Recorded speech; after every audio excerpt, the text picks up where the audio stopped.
out of all the days, I think you should know what we're talking about. It's going to be a huge episode, depending on what we're talking about. It's going to be a big episode. Do you have the link to the show notes? Anyone? No? I do. I don't even know. What do you mean show notes? What are these notes of show you're talking about? What's this show about? notes? You know, this is the intro, by the way. I hope you know that. That's right. Steve, what's going on? Gaming. How are you doing? I mean, overall, how are you, Steve? Because we know how it is right now, but how are you doing? Because we could get to what's happening right now.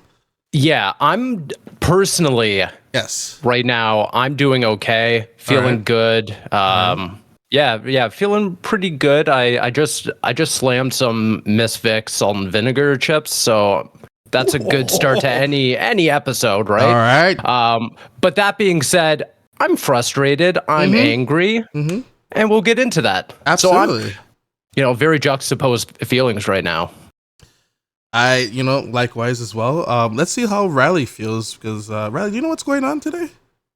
I'm okay. I have no clue. I haven't looked at the show notes. No, I actually have an aha, so I'm going to crack that. Don't mind me. But okay. It's going to be a lot better after this. No, that's for sure. I'm okay. I was at the passport office all day, so yuck.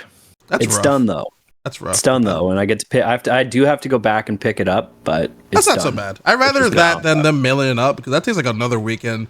You think that's exactly it. I just want as soon as possible. How organized our mailing system is. For some reason, things take so long. Like, I'm sure, I think it was one time I mailed myself something, and it took weeks. I was like, what's going on? It's in the same city. It shouldn't take this long. Why is it? Yeah, why does it take longer for something to come just across the city than it does to get something from the States? Right? Exactly. Just across the street, So what's this? What's this? What's happening? Understand. I don't understand. This is why probably Uber Carrier is going on. Not a sponsor, by the way, but if they want to, they're more than welcome to. That's for sure. With that being said, it's sad to announce that several studios have closed down, especially a very well-known one, Tango's GameWorks has closed down with this news coming from Xbox. That thank you for everyone that explored the world that we created, Hi-Fi Rush. Along with Tango, the previous titles will remain available and playable everywhere that they are today. Especially that, there's been heavy rumors that it's coming to a Switch near you, which when that day happens, that is going to be like, what is happening here? Like, you close up the studio and then next, you still bring out their game and print up their game and everything. Tango's is gone. Arcane Austin, yeah. Austin, and who else is there? Alpha Dog Games, and then Roundhouse Studios. Right. Roundhouse Studios is getting shuttered, but folded into ZeniMax. So that staff and everyone, they're more just being they're like joining, right? They're just kind of being, relegated to support or just to join another vessel of. They're being vicarious visioned. Which is that's an excellent analogy. Yeah. No, absolutely. Yeah. With that being said, how are we feeling? I'll jump in first. Absolutely. And just say that I saw the IGN article come out this morning, and I was a little tired. I was, shaking off the sleep dust and everything sitting in front of my computer, and I was like,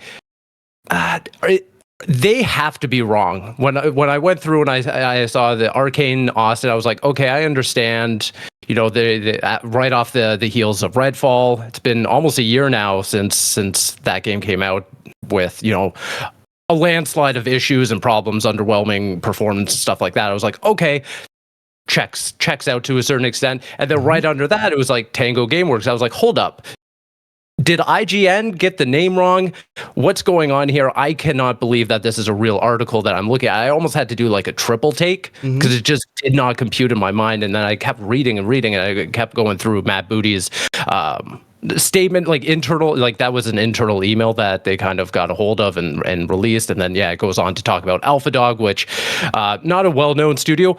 Canadian studio, though, that works on Mighty Doom, which is like a top-down roguelite for mobile, and then Roundhouse Studios, which used to be Human Head, known for the Rune franchise. They renamed themselves when they got absorbed by ZeniMax, and they haven't really been working on all that much aside from an unannounced IP. That's canceled, assumedly. And yeah, it just really sucks because while I can wrap my head around closing a studio, the realistic business practices of the repercussions of Arcane Austin and what happened with Redfall, I cannot wrap my head around closing a studio that's behind the Evil Within 2, Ghostwire Tokyo, which, yes, had somewhat of a middling response, but still I really enjoyed that game. It was a good game as well. And like also like Dishonored as well. Other people wanted another Dishonored. They did not touch Dishonored. Oh, they did it? Okay, I thought that was part of Arcane. That's Arcane Leon, which is doing Blade, which did... not Bulletproof, what the Deathloop, sorry. Deathloop, okay. So basically, what the one half is still safe. Arcade Leon is totally safe, but they did Prey 2017 and then moved on to Redfall. They were supposed to do some support for that game, do some DLC. That never came out. They're going to try and do some quote unquote make good for people who bought into the battle pass or the premium edition. But yeah, it's just trying to rationalize everything with Tango specifically. I just can't do it. I mean, like, especially after last year where Hi-Fi Rush was a sleeper hit. It came out of nowhere, shadow dropped, had so much acclaim, so much praise and everything. It's a studio that was founded by many awards. Yeah, it was a studio that was founded by Shinji Mikami, which known for bringing up the Resident Evil franchise and then coming over and, like, in my opinion, saving the survival horror genre when we were in the midst of Resident Evil 5 and 6, and then they come out with Evil Within and they're like, oh shit, this is a legitimately good game. Like, we weren't getting that anymore in that genre. And yeah, it's just really unfortunate. And to me, this is the biggest blunder Xbox has had since shutting down Lionsgate Studio, where I'm just like, what are you doing? Yep. What, like, I don't understand it. And I want to get Riley in here too. And because I'm really interested to know what everyone's thoughts are. Yeah. I mean, to say I was surprised would be an understatement about Tango, because it seemed publicly like Xbox was very positive on that studio in particular and the success of Hi-Fi Rush.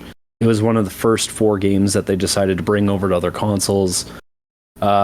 So seeing that studio close, I don't know what would have led to that. Like we're talking about constantly from Phil Spencer, like, oh, we want to build a presence in Japan. We want, a variety of games on Game Pass, like this, that, the other thing. And I can't help but feel like what we're witnessing is a major shift in strategy from Xbox, where those smaller games that maybe made sense on a business side for, like, Game Pass or something like that, like a Hi-Fi Rush, those aren't going to be the focus going forward. They're going to stick with known IP, big IP, and they're going to lean into their newly acquired wealth of franchises. In saying that, I still think Tango could have been a very good candidate to handle almost any IP. They were so talented. But maybe there was a leadership issue. Maybe they felt like, we want to keep doing what we're doing. We don't want to focus on your priorities. We want to keep doing this. But in that same sense, like, I don't know why there wasn't a means to maybe not close them, but like a Toys for Bob result where they go off and do their own thing. Right. Or if that maybe they get sold wholesale to another publisher. And maybe they explored those venues as well. But I am really, really surprised by Tango, just because of the quality of the work that studio put out. I mean, I think personally, Hi-Fi Rush was probably the best game that Xbox put out last year. Oh, 100%. It's gone now. Like, I mean, that blows my mind. It blows my mind. Like, I definitely agree with that, because, like, if I have something I want to share, I want to get, like, if I have a known product that I know that it will be really successful, I will share that with many people as possible. And as you can see, Hi-Fi Rush is one of them. Like, you don't see Xbox bringing out some like you didn't see them bring out Redfall, which apparently Redfall was supposed to be on PlayStation. You don't see them bring out Redfall to PlayStation, for example. No, you see something that you know is to be really successful, and that's Hi-Fi Rush. Yeah. And you bring this out. The rumors have been out there for so long. It's coming to PlayStation. The rumors have been out there for so long. It's coming to Nintendo. It's eventually made its way to PlayStation. It still might be coming to Nintendo. And now you're being like, okay, well, while we're still in this transition of like spreading awareness of this great game that we made that's on the Xbox, and then you're like, well, no, we're gonna close down the studios. Like that just shows like I'm really afraid for like Hellblade now, for example. like this shows like no trust in the Xbox whatsoever. Like you can't be creative, or you can't make these games that that just focus on creativity, and just because like, oh, we didn't hit the numbers that we want. Like what numbers do you expect Hi-Fi Rush to, like, it's not going to be selling like $8 million, but it's like it's a great game. It's still a successful game. Right. Like it just, I don't know. It just has me afraid for like creativity, because like, are we going to be seeing this for Ninja Theory next year? I think that's a great talking point and a great subject that I think we'll have to broach as time kind of goes on, because to Riley's credit now, I think a lot of these studios are going to have to, whether or not it's on their terms or Microsoft's terms, reassess and look at, well, what's the safe bet? What's not only the game that we want to make, but what's the game that we're going to be able to deliver and live afterwards? Because to your point, I think that unfortunately, Ninja Theory kind of is in a similar like echo space as Tango Gameworks, where Shinji Mikami just suddenly left the studio. He's like, hey, I'm out. I kind of just want to concentrate on other things. And the same thing is kind of happening to Ninja Theory, where their co-founder, to me, he just left and didn't say anything to anyone. And they, like, during the previews for Hellblade 2, they're like, wait a minute, he doesn't work here anymore? It's like, well, why is that? Why all of a sudden does your co-founder leave your studio at a time when, well, not necessarily at a time when the game's coming out. He left a while ago, but it's just adding up to, like, to your point, Marcel, where you're talking about, like, is there just some sort of like leadership issue? Is there some sort of precedent now where people within the studio are now kind of butting heads with the C-level suites at Microsoft, at Xbox, and say, well, you want us to go one way, we want to take our projects and our staff a different way. Yeah, I'm out. Like, is this also like what, like basically what are your trusts with? Because I wrote down some questions here as well. Like what is your opinion on like, for Phil? I can't imagine this is a Phil thing, because he goes for one message being like, oh, like we brought these studios so they can still, be creative. Like this reports of them saying like, oh, we want you guys to be creative. Bring out wherever you want to, like, bring out your creativity instead of your standard IP games and everything, because we'll put it towards Game Pass and help build up Game Pass and everything. And then just for later, a couple months later, for this to happen, like, I know a lot of people online should like, oh, Phil should go and everything, but like, I also feel like this is also the top heads of like the older shareholders of Microsoft being like, something has to go.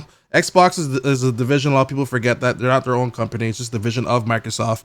And if they're like, hey, you got to lose 20%, and then Phil has to look around being like, where the hell am I going to lose? Like, where am I going to do this from? And right, I don't know. Like what is, like, do you think Phil should go? There should be some restructuring. Like, well, no, I don't think that Phil should go. I think he's been and continues to be at least a good focus, like a good figure for Xbox. I think I think objectively came in at a time when Xbox was at its lowest and kind of started building trust across the industry. I think he like for the past 10 years or within his tenure, he's been great for Xbox. But I think at this point, yes, that conversation of restructuring, especially, and I don't mean to be very crass here, but especially when it comes to Matt Booty, who's responsible for these studios and not just the business of Xbox. Yeah. I think that's when these C-level corporate figures, they need to start talking and start talking not what is Xbox not doing well, it's what I'm not doing well for Xbox. It's always, oh, what's the overall company not doing well? What are the metrics and targets that's not delivering? How's the landscape changing and everything? But it's like at a certain point, the buck has to stick with Matt Booty, Phil Spencer, Sarah Bond. And to be honest, I I don't know. I feel like every time I look at Matt Booty and the fact that he's supposedly supposed to look at the Xbox Game Studios and then the Bethesda side and now the Activision side, I'm like, that's impossible. That's an impossible task. I don't blame him for, dropping the ball, because I don't think that's an unfair thing to say. I think he has, but I don't blame him necessarily, because I imagine he's stretched thin. But I think he has to own up to that and say, like, how did I let these teams down in such a dramatic way? No, absolutely. Hi, Camille. How you doing? Yeah. Uh-oh. She frozen? Yeah. Or she's just so stone-faced. She is just so shocked by this news, Riley, what do you think? Yeah, what's going on, Riley? Yeah. I don't know. I mean, like, and that's also fair as well. There's a lot of people like, I don't know. I don't know what's happening. Like, I mean, I kind of get it. Like, I know you guys mentioned that you're worried about Hellblade maybe shuttering. I personally wouldn't be, because they went out of their way to acquire that studio independently. So they would have done like a full brief, like fair. Versus like bulk acquiring. That is very studios, fair. Which included Tango and some of these other studios. I don't know. I'm just like, it's just a bummer to hear. Like, it's just sad. It's just sad news, and I almost feel it's sad to say, even more so, is I almost feel numb to it, because it's happened so much. Unfortunately, and I hope that, or I wish that maybe they could have spun off the studio, or sold them to maybe another Japanese publisher or something like that. But it just wasn't meant to be, unfortunately. I think that's one of the biggest bummers of it all, is that it just seems like it could have gone 100 different ways. And of course, that's, us sitting here in our cozy homes and everything, not being in the business, briefings of Microsoft and Xbox. But it is a shame that, something couldn't have happened where, they could have spun it off like a Toys for Bob situation, or sold it off, or thought about this before they spent all this goddamn money. No, absolutely. You know what I mean? Like, this is just mismanagement of the top heads, whoever like acquire these people, and like this is mismanaged, and who pays the price? The studios.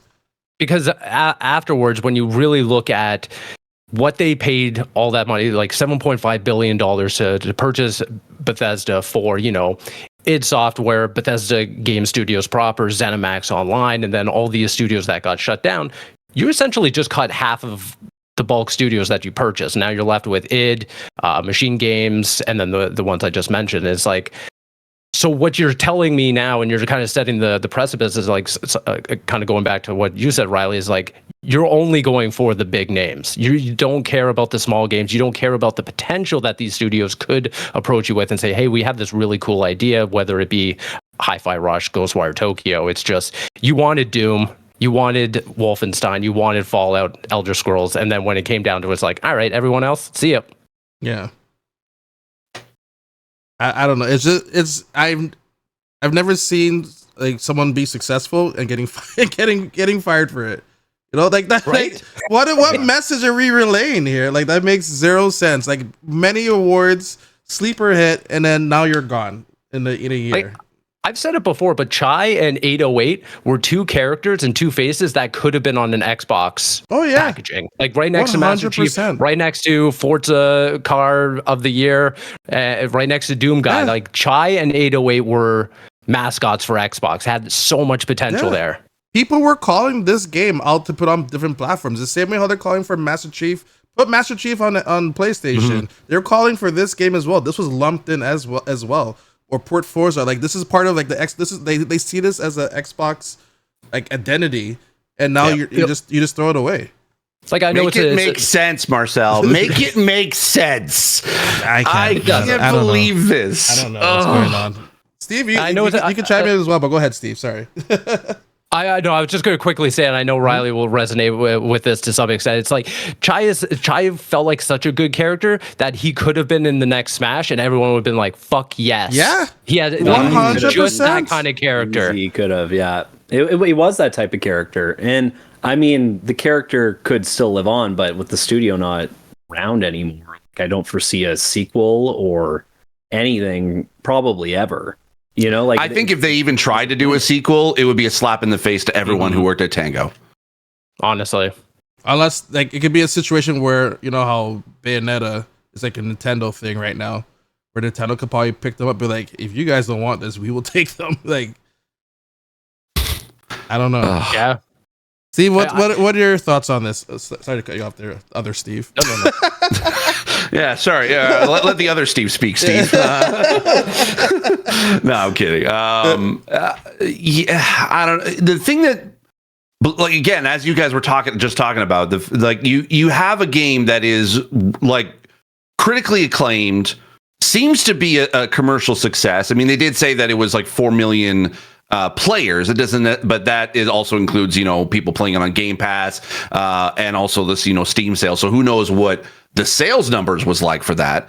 But I mean, when they were all like every executive at Xbox, from Phil to Sarah to even Aaron and Matt, have said that Hi-Fi Rush to them was a success. It was one of those like surprise successes for them that.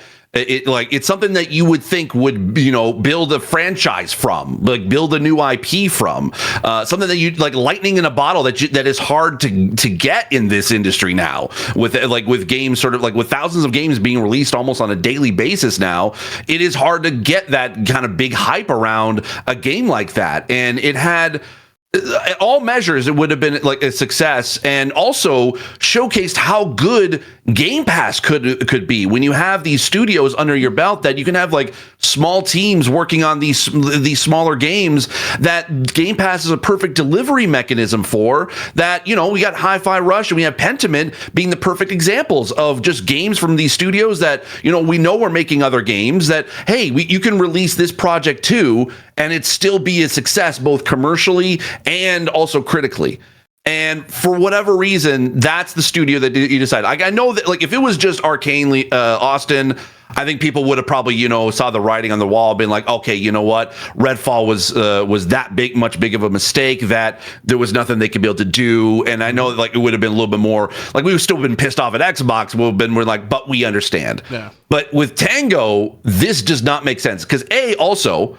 This was their only Japanese studio. I don't know if you guys have brought that up already, but it's their only Japanese studio. That's gone. But also, even from the accessibility side, it was one of the rare studios that actually was doing something for Japanese studios that was actually doing something for accessibility. Accessibility in Japanese culture is not great. It is a very like ableist country, and not in the sense of like they're against disability. They just prefer to not acknowledge it, and they basically prefer to hide it. So to have a Japanese studio actually make the effort to make a game as accessible as Hi-Fi Rush was, yes, it wasn't perfectly accessible for other disabilities. It was more great for those who are deaf or hard of hearing and for motor disabilities, but they were starting their journey. And I know from folks who are at Bethesda were working with them and also at Xbox, they were working with them to try to be able to advance their accessibility as they were moving along with their projects. Like, they were guaranteed there's probably several projects that they were like, okay, you know what? We took our learnings from Hi-Fi Rush. Now we're going to include them from the beginning when we're starting off these new projects. Now those projects are nowhere going to be found. All that knowledge and that expertise is lost. And you think, oh, you know what? Xbox is, you know, they share that information. No, they don't. Like, sometimes they do, but it's more of like there's a lot of silos within Xbox, and especially Bethesda, because it's kind of like on its own. There's no connections. There's no real connection to be like, okay, we're going to take this technology from Tango and we're going to be able to incorporate it over the rest of Xbox for accessibility. That knowledge is gone. That knowledge is, unless they're able to get into a studio that accepts accessibility in a way that they're able to continue that work moving forward. But more than likely, because they're in Japan, probably not. And that is a massive blow to accessibility. It makes me, and here's the thing too. A couple weeks ago, this kind of went under the radar. A friend of mine who was the lead accessibility person at Xbox First Party Studios had left Xbox. I can't go into the reasons why, but she left. She went off to go basically to work somewhere else, and so she's fine. So she didn't lose her job. And there's been no one to replace her. I am extremely worried for accessibility over at Xbox. And they're like, it's Xbox. You know, they're always going to be accessible. They have built up a culture of accessibility.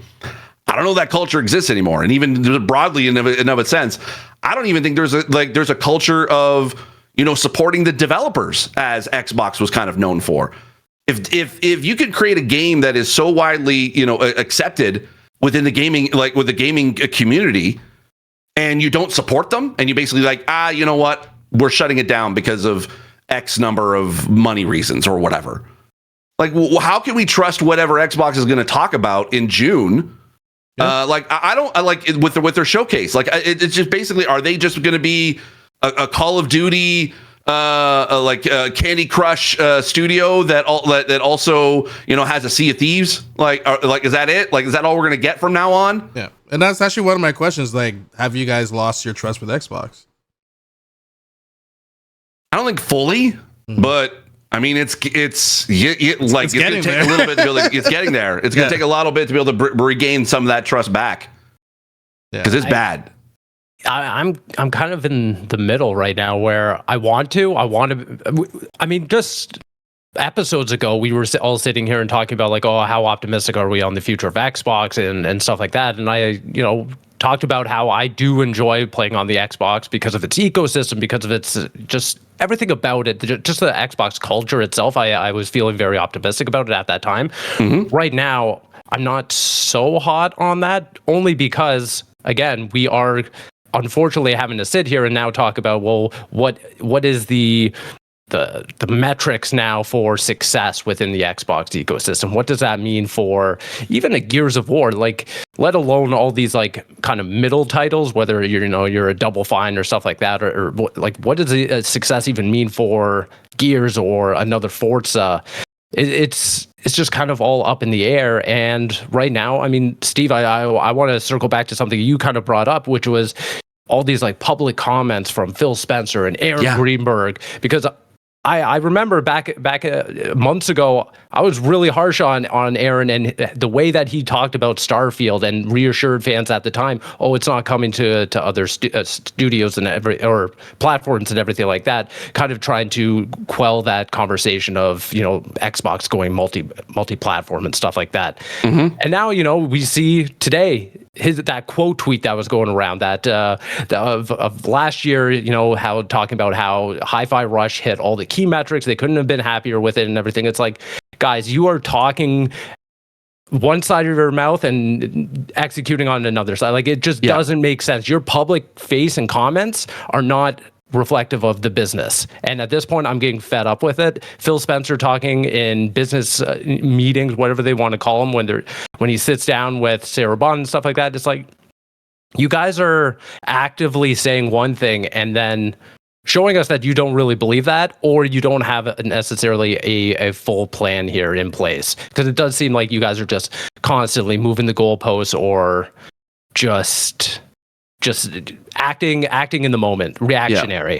Yeah. It just goes to further add to the conversations we've had before, that the communication from Xbox has been messy. Like, the fact that the two biggest Xbox news of the year has been literally the podcast, or the question of whether to go multi-platform, and now this.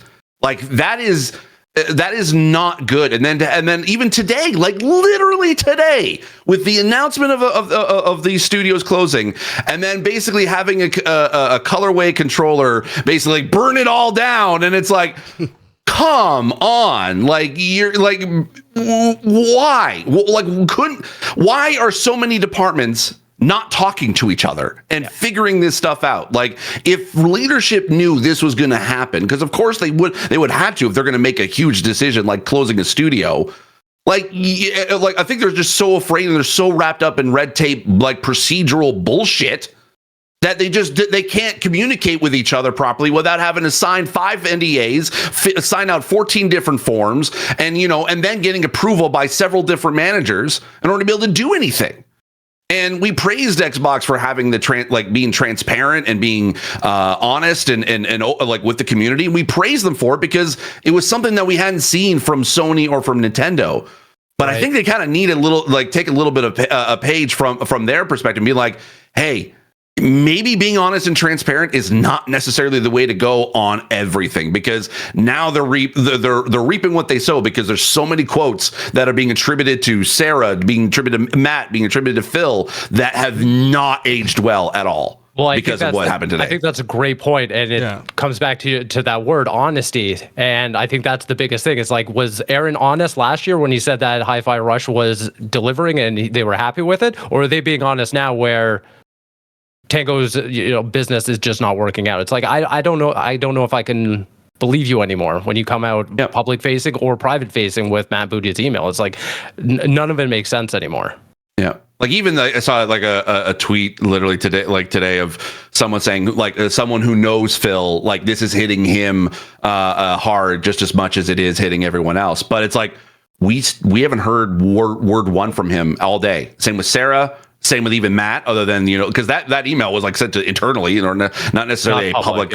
Yeah. So it like when we want them to communicate, they shut up. But when they do communicate, their message is never consistent, and it's getting to the point where, because like, and I'll say this, like, this is not the community manager's fault. This is not the social team's fault. No. They're doing their job. They're basically trying to build the Xbox brand as someone who, like, as a company who is part, like, for the gamers. But when your leadership is sort of trying to toe that line between, the gamer for the gamers and then having to appease Microsoft shareholders, you can't have one without the other. And I'll say this: Phil's great. Like, Sarah's great, Matt's great. Met them both, or met all three of them. They are absolutely fantastic people. I know they care. Mm-hmm. But right now, it like I like the fact that the silence is deafening, and this is not good. Do you think, and I'm just like processing everything you're saying, Steve, that maybe they're too transparent? Mm-hmm. And what I mean by that is, like, if Nintendo turned around and closed a couple of studios, I don't think anyone would be expecting a quote from Shigeru Miyamoto. Like there is an element of they are so forward with their audience. They try to be as transparent as possible in a moment, but goals shift and things change. And Xbox right now is at a point where they are going through probably the biggest pivot of maybe the gaming history, I would say, of any company. They're starting to bring their first-party software to other platforms. They seem to be pushing an IP-first focus moving forward, which to me would indicate that subscriber growth has likely stalled on Game Pass. It has. Titles like Hi-Fi Rush are not moving the needle for them meaningfully anymore. I think actually Matt Piscatelli actually tweeted out today that literally, as of a year ago from now, subscription-based services in gaming has only increased 1% year over year. So we're at a point now where it's like they need to pivot, and it sounds like what they're doing is going with what's safe. And what's safe is Halo. But is it safe? That's the thing. Is it safe? Like, is Gears safe? I don't think so. For sure it is. No. I think it's safer, but I think it is also the new generation of gamers don't have a great relationship with Gears, right? So I don't think I think it's maybe, but it's still legacy. Like, if there's a legacy, what's going to sell more? What's going to sell more? Like a brand new IP from Tango or Fallout 5? Mm-hmm. Like, like the IP is going to win at the end of the day. So like these things are safer bets for them in order to try to be more successful. Now, I don't agree that closing Tango was the right call, but because they could have worked on any IP. They were a talented studio. But if you have a successful game that's a brand new IP, visually stands out, like you see it, that's Hi-Fi Rush. Like, there is success to be made there. It is not, like, to me, that is more of a risk, losing that IP off the heels of its success. Mm-hmm. Yeah, and I think success is measured in different forms. But at the end of the day, if it's not moving the needle for Game Pass, it's not really meaningful content for them, which sucks to say because I really love Hi-Fi Rush. And it's one of the first 4 games that they brought to other platforms. Like, it is a meaningful game. I think that the double, like, going back to what you think will at least reduce the risk isn't a bad idea, but I don't love that it came at the cost of all these jobs. Like, it to me, Yeah, it sucks absolutely that like this situation, and I'm sorry, like my Discord was not working for me, but Well, welcome back. you know, but I caught part of the conversation, so excuse me if I'm like reiterating something that was already said, but obviously it is absolutely horrible. I think this is a result of Xbox really thinning out their business so much because they were buying all these studios. They were acquiring so much. They were taking on too much at a short period of time to really even develop, to see the fruits of that labor, and then to keep switching gears multiple times, right? And not really to let the seeds be planted by those acquisitions and what that would mean. Like we still don't know what that means. Just a few episodes we were like, what's going on with all these studios that they bought up? What does it actually mean? Like, what does this mean for the future? That's the question. I don't think they know anymore because what they've been trying has not been working. And to me, even though this completely sucks, I don't think there's a win-win situation. But what I'm having a hard time of understanding is because Hi-Fi Rush was so successful, when you look at a studio like Double Fine, to me, that would more be a studio that they're like, look, we've tried this multiple times and it has not brought the success we would have liked and we would like to see in that growth. That would be more of a studio, I would say. It really sucks, but I kind of would have understood that decision. Yeah, so I think like that was brought up a lot in the industry, but I feel like what's his name, Phil Schaefer, or who is it? Or Tim Schafer? Not Tim Schafer. Not like sorry, but like there'll be riots if he was gone. From Xbox. Like people will lose their mind. Yeah, I don't know. I think too. We talked about it before you joined, Camille. That like the other studios that were independent acquisitions were probably weighed pretty cautiously before being acquired versus like the bulk buys of a Bethesda or an Activision Blizzard, where there's going to be some hard calls naturally with an acquisition like that. Versus like, I feel more optimistic about the future of like the Hellblade team, for example, because they were sought out and acquired based on all of the statistics surrounding their existing software and IP. Yeah. So I mean, they're not helping them though. It's not really tit for tat, right? Like, they're not really helping them doing this 2 weeks before their game launches, and we still haven't had any marketing for them yet. Yeah. Well, and I'm just people curious, don't even know this game's coming out. So. Like, what is the expectation there? Because if you're going to sell off, the studio that brought a huge, successful new IP to your books, it's like, are they looking for Hellblade to sell astronomically? Because that is not going to happen with a game like Hellblade. Like, it will not. I think Hellblade is a game. It's going to maybe get really great reviews if, it looks beautiful and if it's able to live up or surpass what we got from the first one. But in terms of people visiting and the numbers, I don't see that happening. And even like I see maybe a resurgence in the next DLC if they were going to do a second part or additional content for Hellblade 2, like, and that would be down the road, if PC players get their hands on it. So it's like, it's very so weird. Like, what is the gaming industry right now? I think it's just a tipping scale, because if we are to give everyone from Microsoft and Xbox the benefit of the doubt and just say, okay, this isn't a play necessarily on success, because Matt Booty does go out of his way to never label success as a cause or in a reaction to what's happened today. It's more just a lot of it's just kind of bullshit terminology, like logistical practices and business practices, et cetera, et cetera. So let's just say success is off the table in that regard. Then okay, then maybe yes, Hellblade 2 is safe for now. But I just keep going back to this whole like reactionary angle for Microsoft and Xbox, because when we look at, even to Riley's point, all these independent studios that they acquired back starting in 2018, whether it's Undead Labs, Ninja Theory, who's just about to come out with their first game under Xbox, Double Fine, they haven't even waited for all of these studios to come out and actually prove themselves, let alone all the ones that they just started acquiring in 2020. And then, just with the Activision Blizzard, it's like, I understand that they are a $1 trillion company and stakeholders definitely wanted to see a return on that and everything.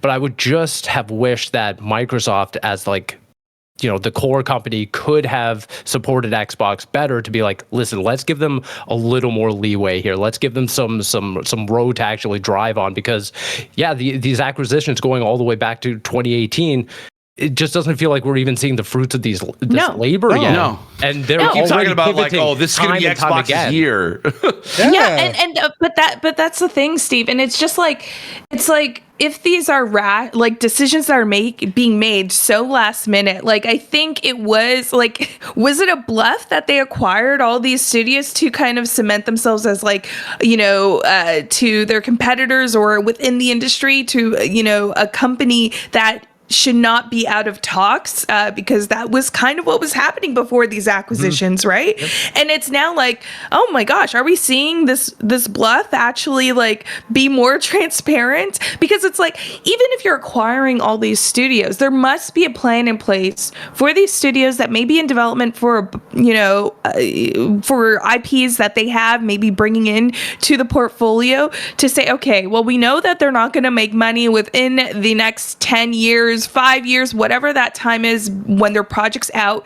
How can we maybe have them work on other Xbox productions, right? To help minimize the layoffs. Like, it is just insane that it's like those decisions were made and there wasn't any, it seems like, no care for the developers and what this means for their future. It was just kind of like, and we were all there, like, kind of like seeing all the like the PR that was sold to us, like, this Kool-Aid is really good. Yeah, we were drinking that Kool-Aid, and it's like, it is so disappointing to see now the fear. Like, I feel like even with the AAA studios, it's like, you could put out the best game out there and that is not enough anymore. And it now begs the question, because we've seen this across multiple, sorry if you're hearing a siren, my window's open, it's hot, but we're seeing this.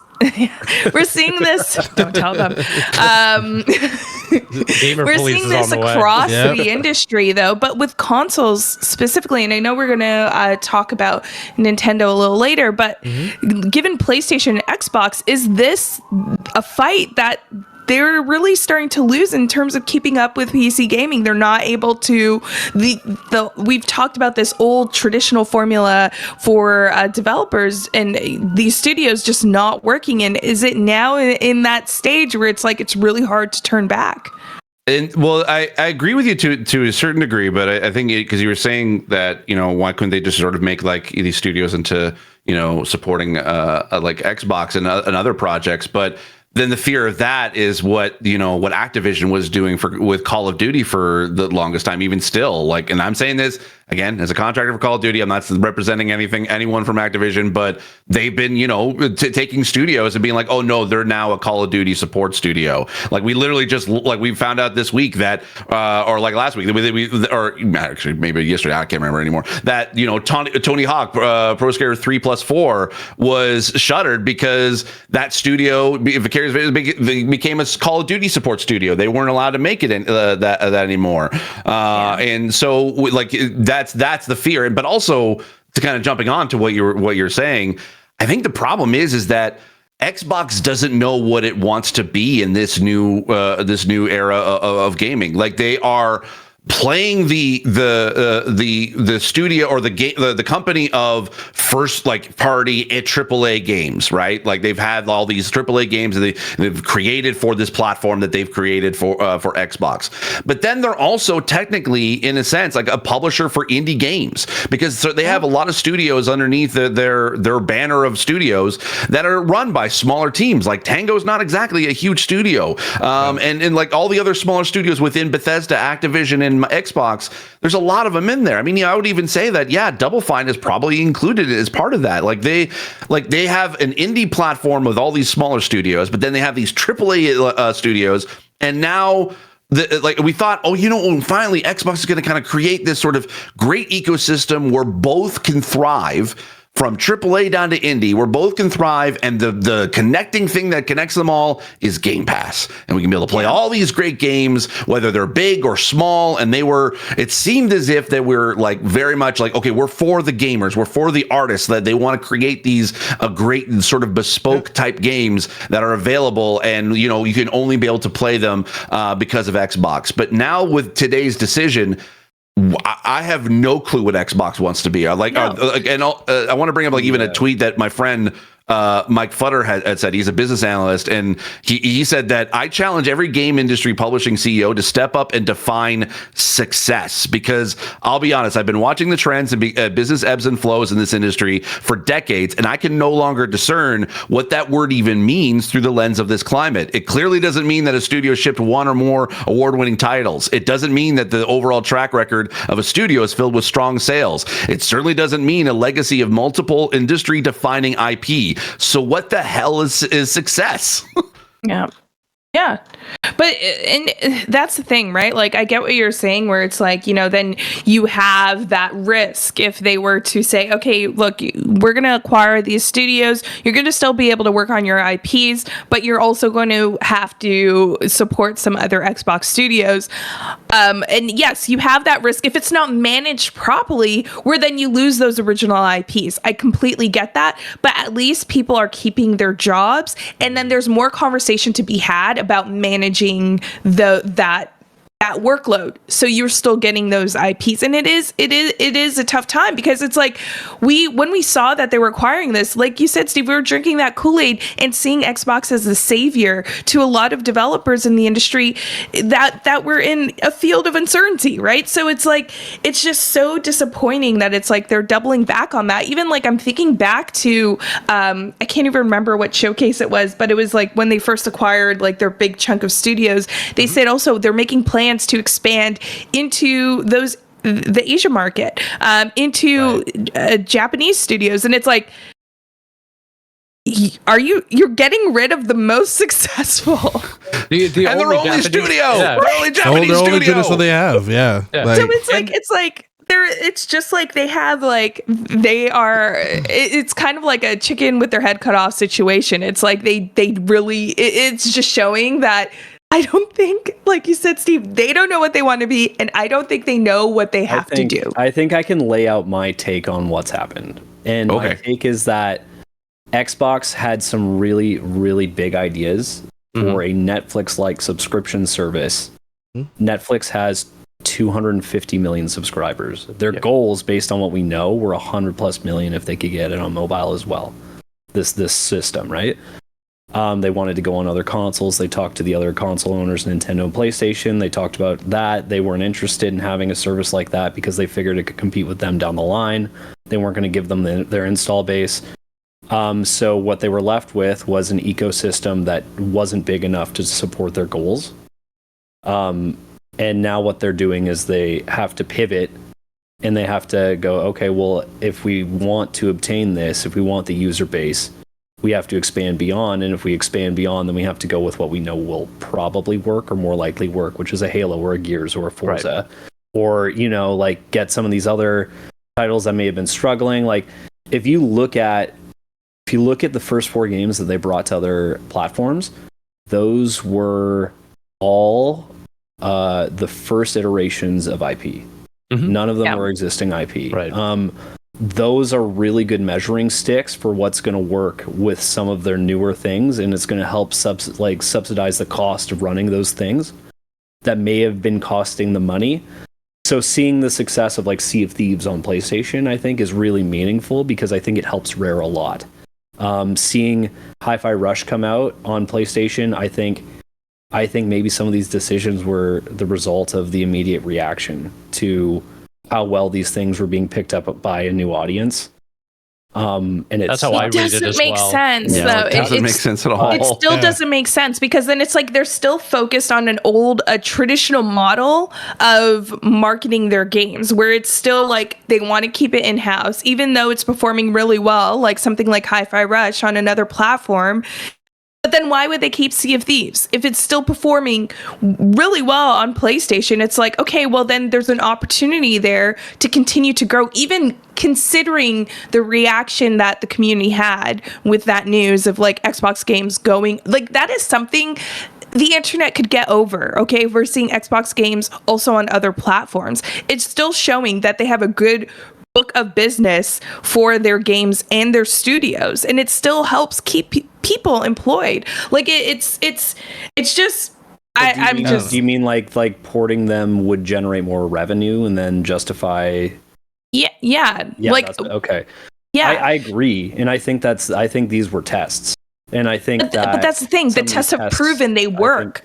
So why wouldn't you keep? I think the results have shown that they don't. Yeah. To be honest, is like we're seeing like no growth in subscription for the Xbox. Well, you're talking about Game Pass, right? Like, and that's the thing. It's Game still Pass, like even with subscription models, the cost of making these games, and if they're not with subscription models environments, then they're probably not profitable to begin with. Like, they're not moving the needle meaningfully. It sucks. Like, it sucks. But that's a reality that I think they're testing with these 4 games. They weren't, but that's still them being tied to an Xbox Game Pass subscription service. And I'm sorry to break the news, subscription service is old news. Everyone has a freaking subscription service. Like, you look into media, like, and I hate the comparison of like, and you know, this is probably exactly what they did, Riley. They were like, look at Netflix, how much it grew. Netflix was like an anomaly because it was the first of its kind, and we saw it hit its plateau just a few years ago where, you know, they had to drive up prices. We're seeing the prices being driven up because the subscribers are just not, you're going to hit that peak, right? Where you have all the subscribers already, you're not going to grow as much as you did in the earlier stages. I think with gaming, gamers especially, like we do love, and I think because we're in the industry, we like our subscription services, but when you're looking at more casual gamers, I think they like buying the games that they want to play. And you know, it's in the format for them, right? Like they understand it. And it works. They could choose what they want to buy. They don't have to pay a subscription. They're paying subscription to like Twitch. They're paying subscription to Discord. How they interact with their friends and other communities, that works for them. But you know, Xbox tried to make it happen. It didn't work. But if they are still trying to push Game Pass, it's like, to me, that is just screaming failure down the road. Because I don't see if everything they've tried so far in the past 5 years has not worked, and I understand it's been a rough 5 years in the world.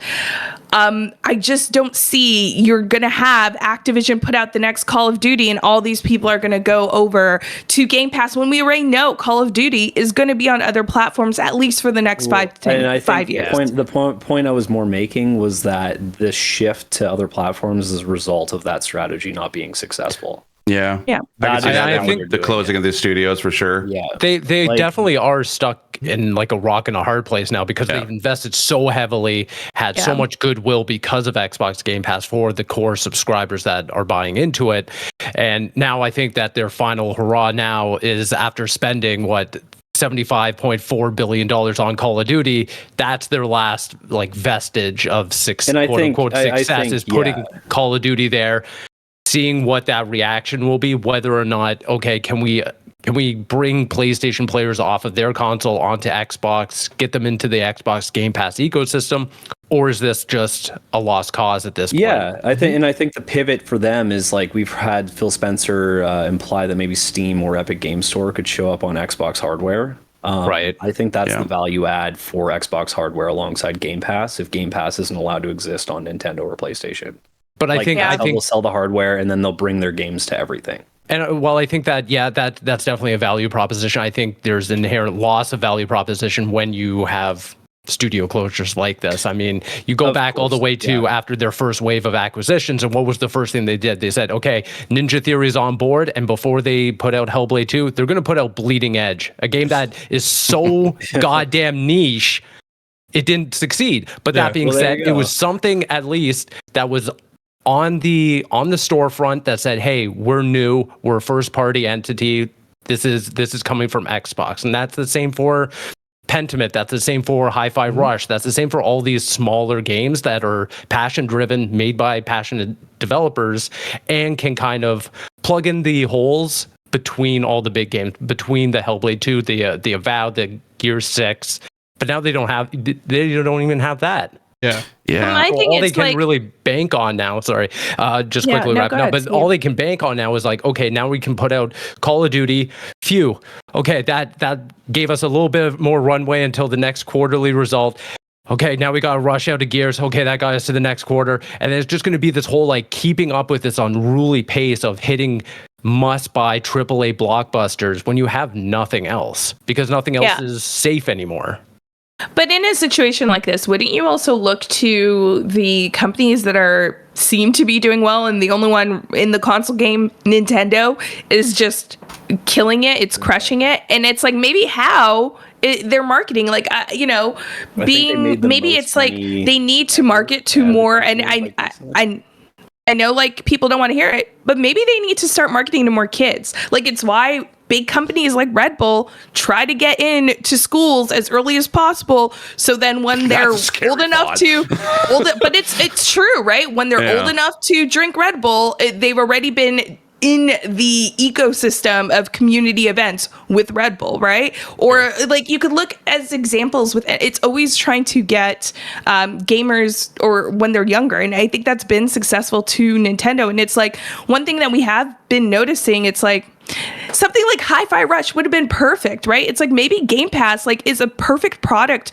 for a parent that has their kid complaining that they want a game console, but maybe they don't want to invest the money of a game console, so they subscribe to Game Pass. It's like you're not really seeing, and this could be just like how they're killing their budget. It's just insane that like you're not really seeing marketing towards like a shift in marketing. It's just very much like to core gamers, and that is not working in an industry that is really in a hard place right now. I think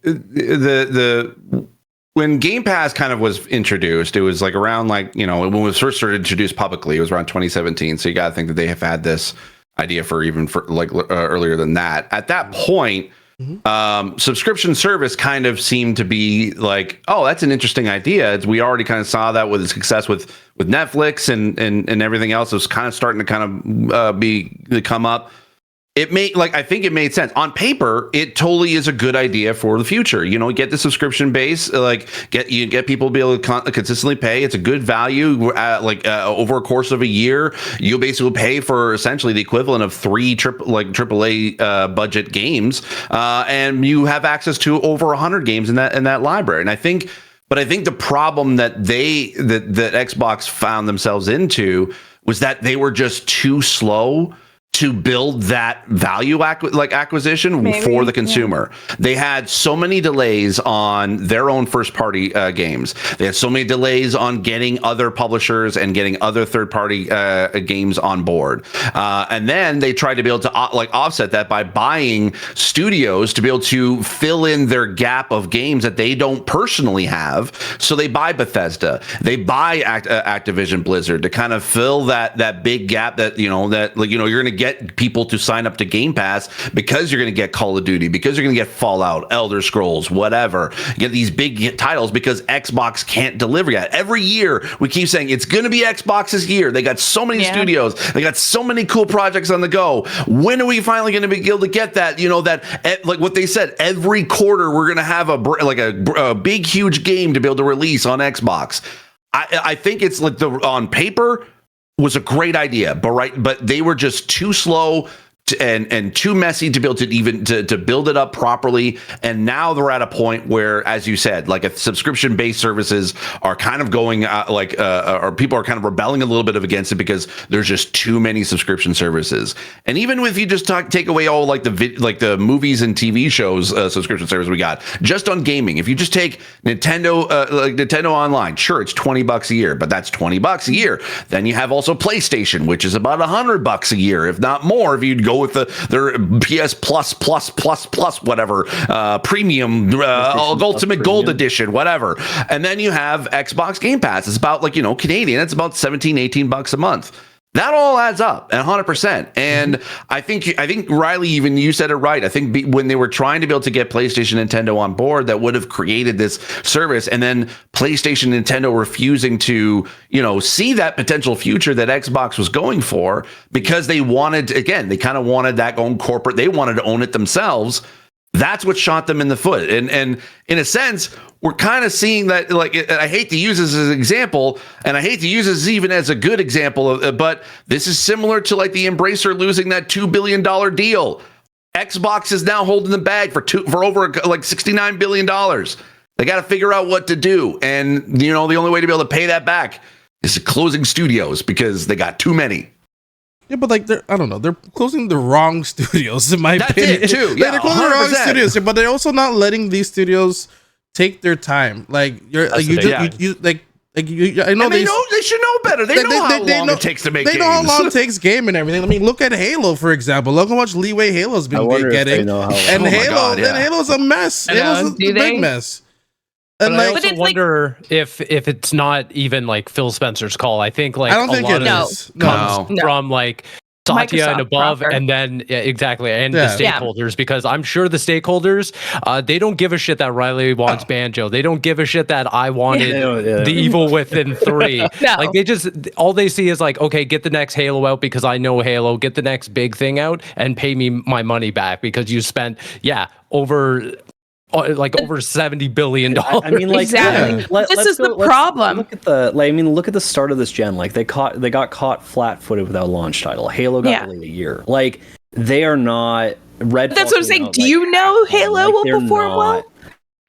On other platforms? No, yes, on other platforms, but it seems like they're not in that game, right? So, will Halo perform well? Another Halo on the Xbox? Yeah, I think there will be a short-term pop, but in the long term, as I don't know. I can't. I mean, by their own admittance, by bringing other games to other platforms, their own hardware is not getting the job done in terms of creating a base. But it seems like that's not enough for them. And even with if you bringing do multiplayer on PlayStation or Nintendo, that at least broadens the ecosystem in a way that we're seeing with Sea of Thieves now, where it's hitting new peaks. It's doing quite well, which is pretty fascinating. Outside of that, time and time again, it's proved, history has proven, all Xbox has to do is make a goddamn good game. That's it. That base level, we can sit here, conspire about all these different things. Sea of Thieves, beloved. Camille, you even brought up Halo. When Halo Infinite dropped that multiplayer, that was the biggest moment for Halo since Xbox 360. Why? Halo. Halo. But for Halo, right? I feel nowadays, and I understand what you're saying, drop just a good game. I don't think that's even enough with how much they've taken on and how much debt they have to make up for with in terms of profit, in terms of the market now. When you're looking at other great games, Final Fantasy VII Rebirth, right? It's not performing as everyone thought, even though it does really well. I don't think that's enough anymore. And this is the problem that was brought up through the Activision and Microsoft case. This is the problem with a monopoly. When you have a company buying up all these different studios, now it's the whole industry's screwed. You know what I mean? And I think that's a big point there, is that's not exclusive to Xbox. I mean, PlayStation is notoriously going through the exact same thing. I think, again, driving home my point, Xbox does need to concentrate on making good games. That's one part of it. As long as they can capture that bubble, they'll be making leeway into a grander solution. But yes, there is a whole conversation about just broader sustainability and how to actually, quote unquote, be a successful game studio nowadays. Because across the entire board, unless you're strangely Nintendo, it just seems that anyone could go away at any point now. And you know what's funny? You know what actually, what company right now is the ultimate success? Valve. Yeah. Think about the past 2 years of how much PC gaming has really taken off and proved, HellDivers, Power World, Baldur's Gate 3. Every single game that has come out, that became huge on Steam has proven that they are driving numbers. And it's the only success that we have right now. I know. Thank goodness for PC. But the thing is, it's like, I feel dirty saying it. It's like, I know. Hey, PC is wonderful. You know what? Being a I don't know. You mean drivers? You mean drivers I have? I'm just letting you know. Spreadsheets. We're going back in time.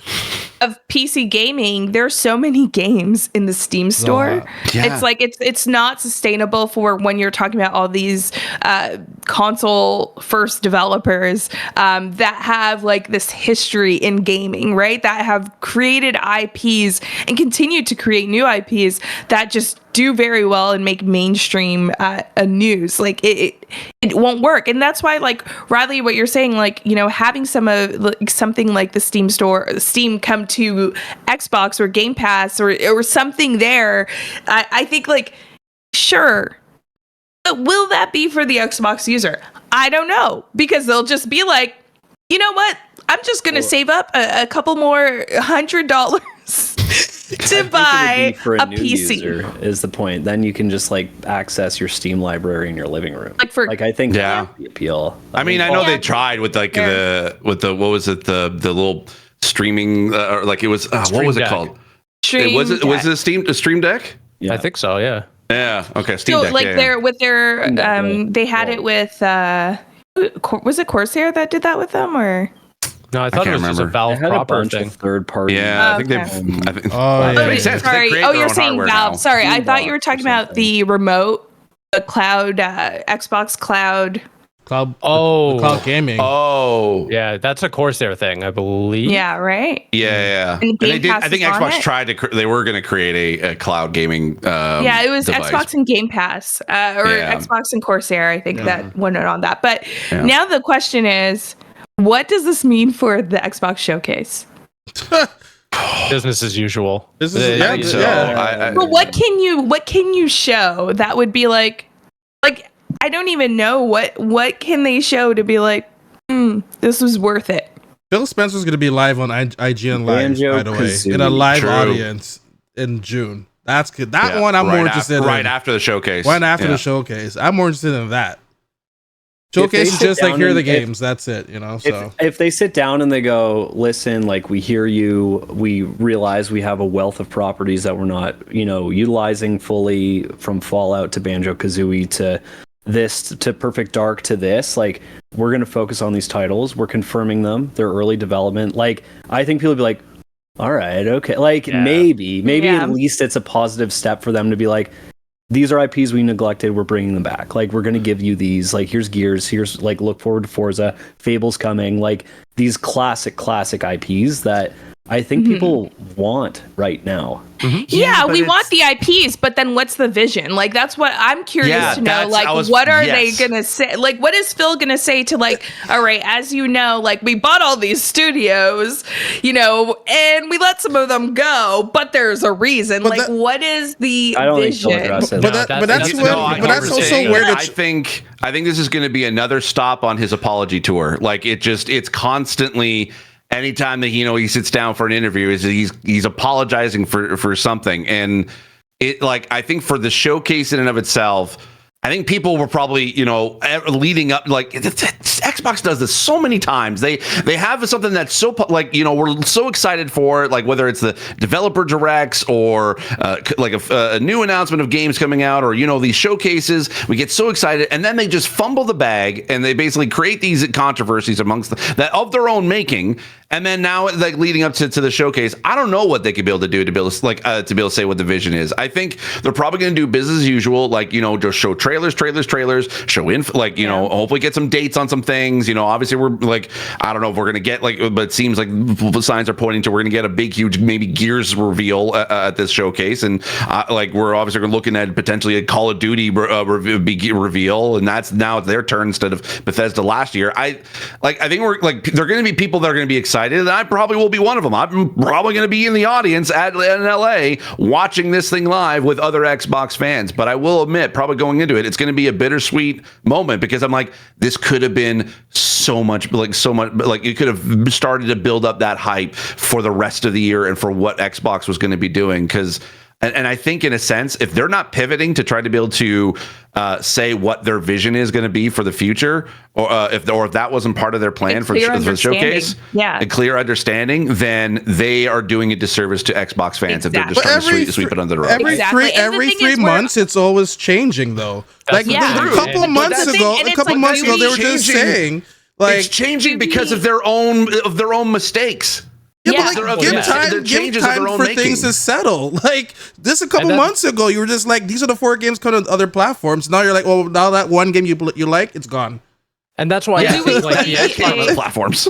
That's why the Xbox Game Showcase isn't the place for this conversation. It is a place to drive hype. And I hate saying this. It's because outside of like us and people within the industry, they don't really care about today's news. That's the thing. Xbox got away with laying off 1,900 people this year and was like, okay, on to the next thing. We're bringing Hi-Fi Rush, and that was just the next thing for people. Do you think then, we're almost a month away from the Xbox Showcase, do we get an Xbox podcast apology? No, you or like I think like there has to be for the I think we'll probably get a tweet. Yeah, you get a statement. Like a you're gonna still have thing. But this is still going to be an Xbox Showcase where they're going to be inviting media to come in to do interviews, to ask them questions. You're putting this now in the hands of media that you're going to have to answer to, right? So is it that there is going to be some sort of maybe Xbox podcast or some sort of clear understanding statement that's going to come out maybe a week or two before, maybe 2 weeks before the showcase, and then going into the showcase to focus on the games? I think if there is any news that has to happen this week, to have it that close, it'll just take away the attention. It will remind everyone. They want everyone on the hype train. Yeah. If they'll talk about it, Phil might put out a tweet, but I mean, like, they're not going to apologize for it. No, and I also think that if they sit down and do another like roundtable podcast, it's going to be like, to Steve's point, another like apology tour thing where people are gonna be like, "What are you like?" It's hollow, it's false, it's just insincere. So I think, if anything, Phil will just acknowledge it and just say, I don't think he'll be like, "I'm sorry." That's never gonna happen. But it is a part of the apology tour. I feel like you're gonna be putting Phil in front of media in under a month after this news. He's gonna get asked, and it's like he's going. But then that's why it's like I feel like they do have to, in some way, if it is an Xbox podcast or something, like a showcase. If he gets asked, and I think it's like.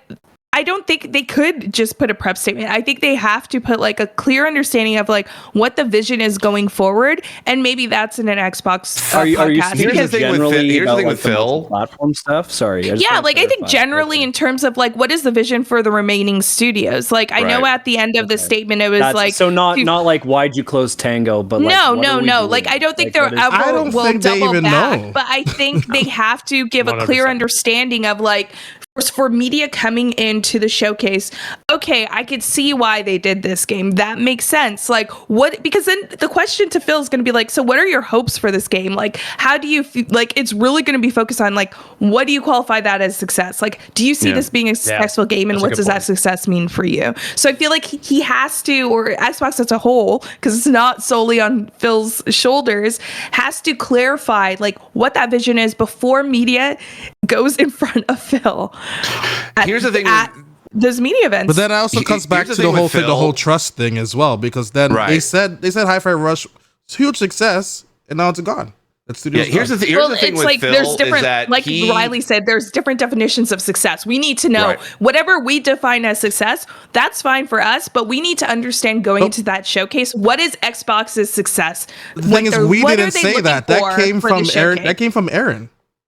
Well, that came from Aaron like a year ago. It doesn't matter. It doesn't matter. It came from Xbox, though. that's what I mean. Yeah. So here's the thing with Phil is that he's extremely well media trained.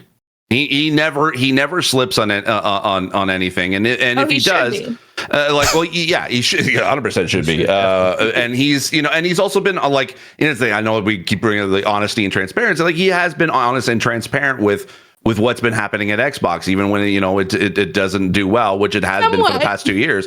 But also as well, you have to remember is that he has his own like team. Like there is a Phil Spencer team. There's not, and I'm not talking like, assistant or whatever. No, he has a chief of staff. He has a chief of staff. He has his own communications director. He has his own he has his own team that no one else can go to him except unless you can go through his team. And so they are definitely trying to craft a message for Phil right now. And I'm sad that that he hasn't been able to make that message at all today.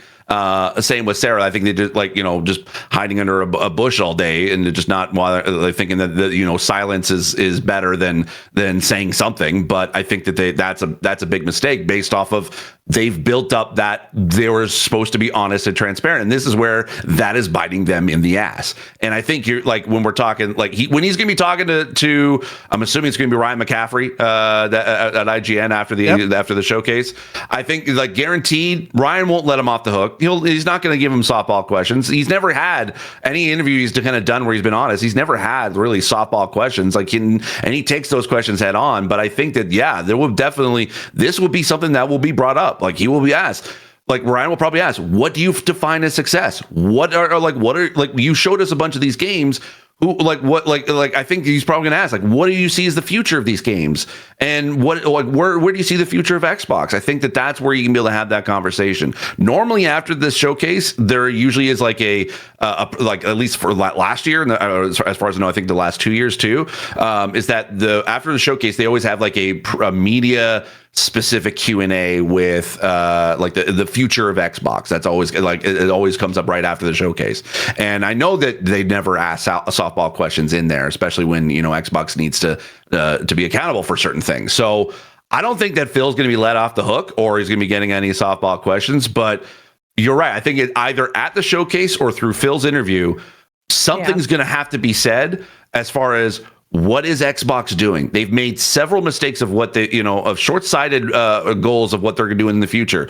All these games are going to be coming out every 12 months. Oh, we're not going to be able to put these. We're not going to put these games into a multi-platform. Oh, now we are going to put these multi-platform. Oh, sorry, we're closing these studios. They keep saying all these things, and it just every statement keeps biting him in the ass, several months or even to a year later. And I don't know. It's just.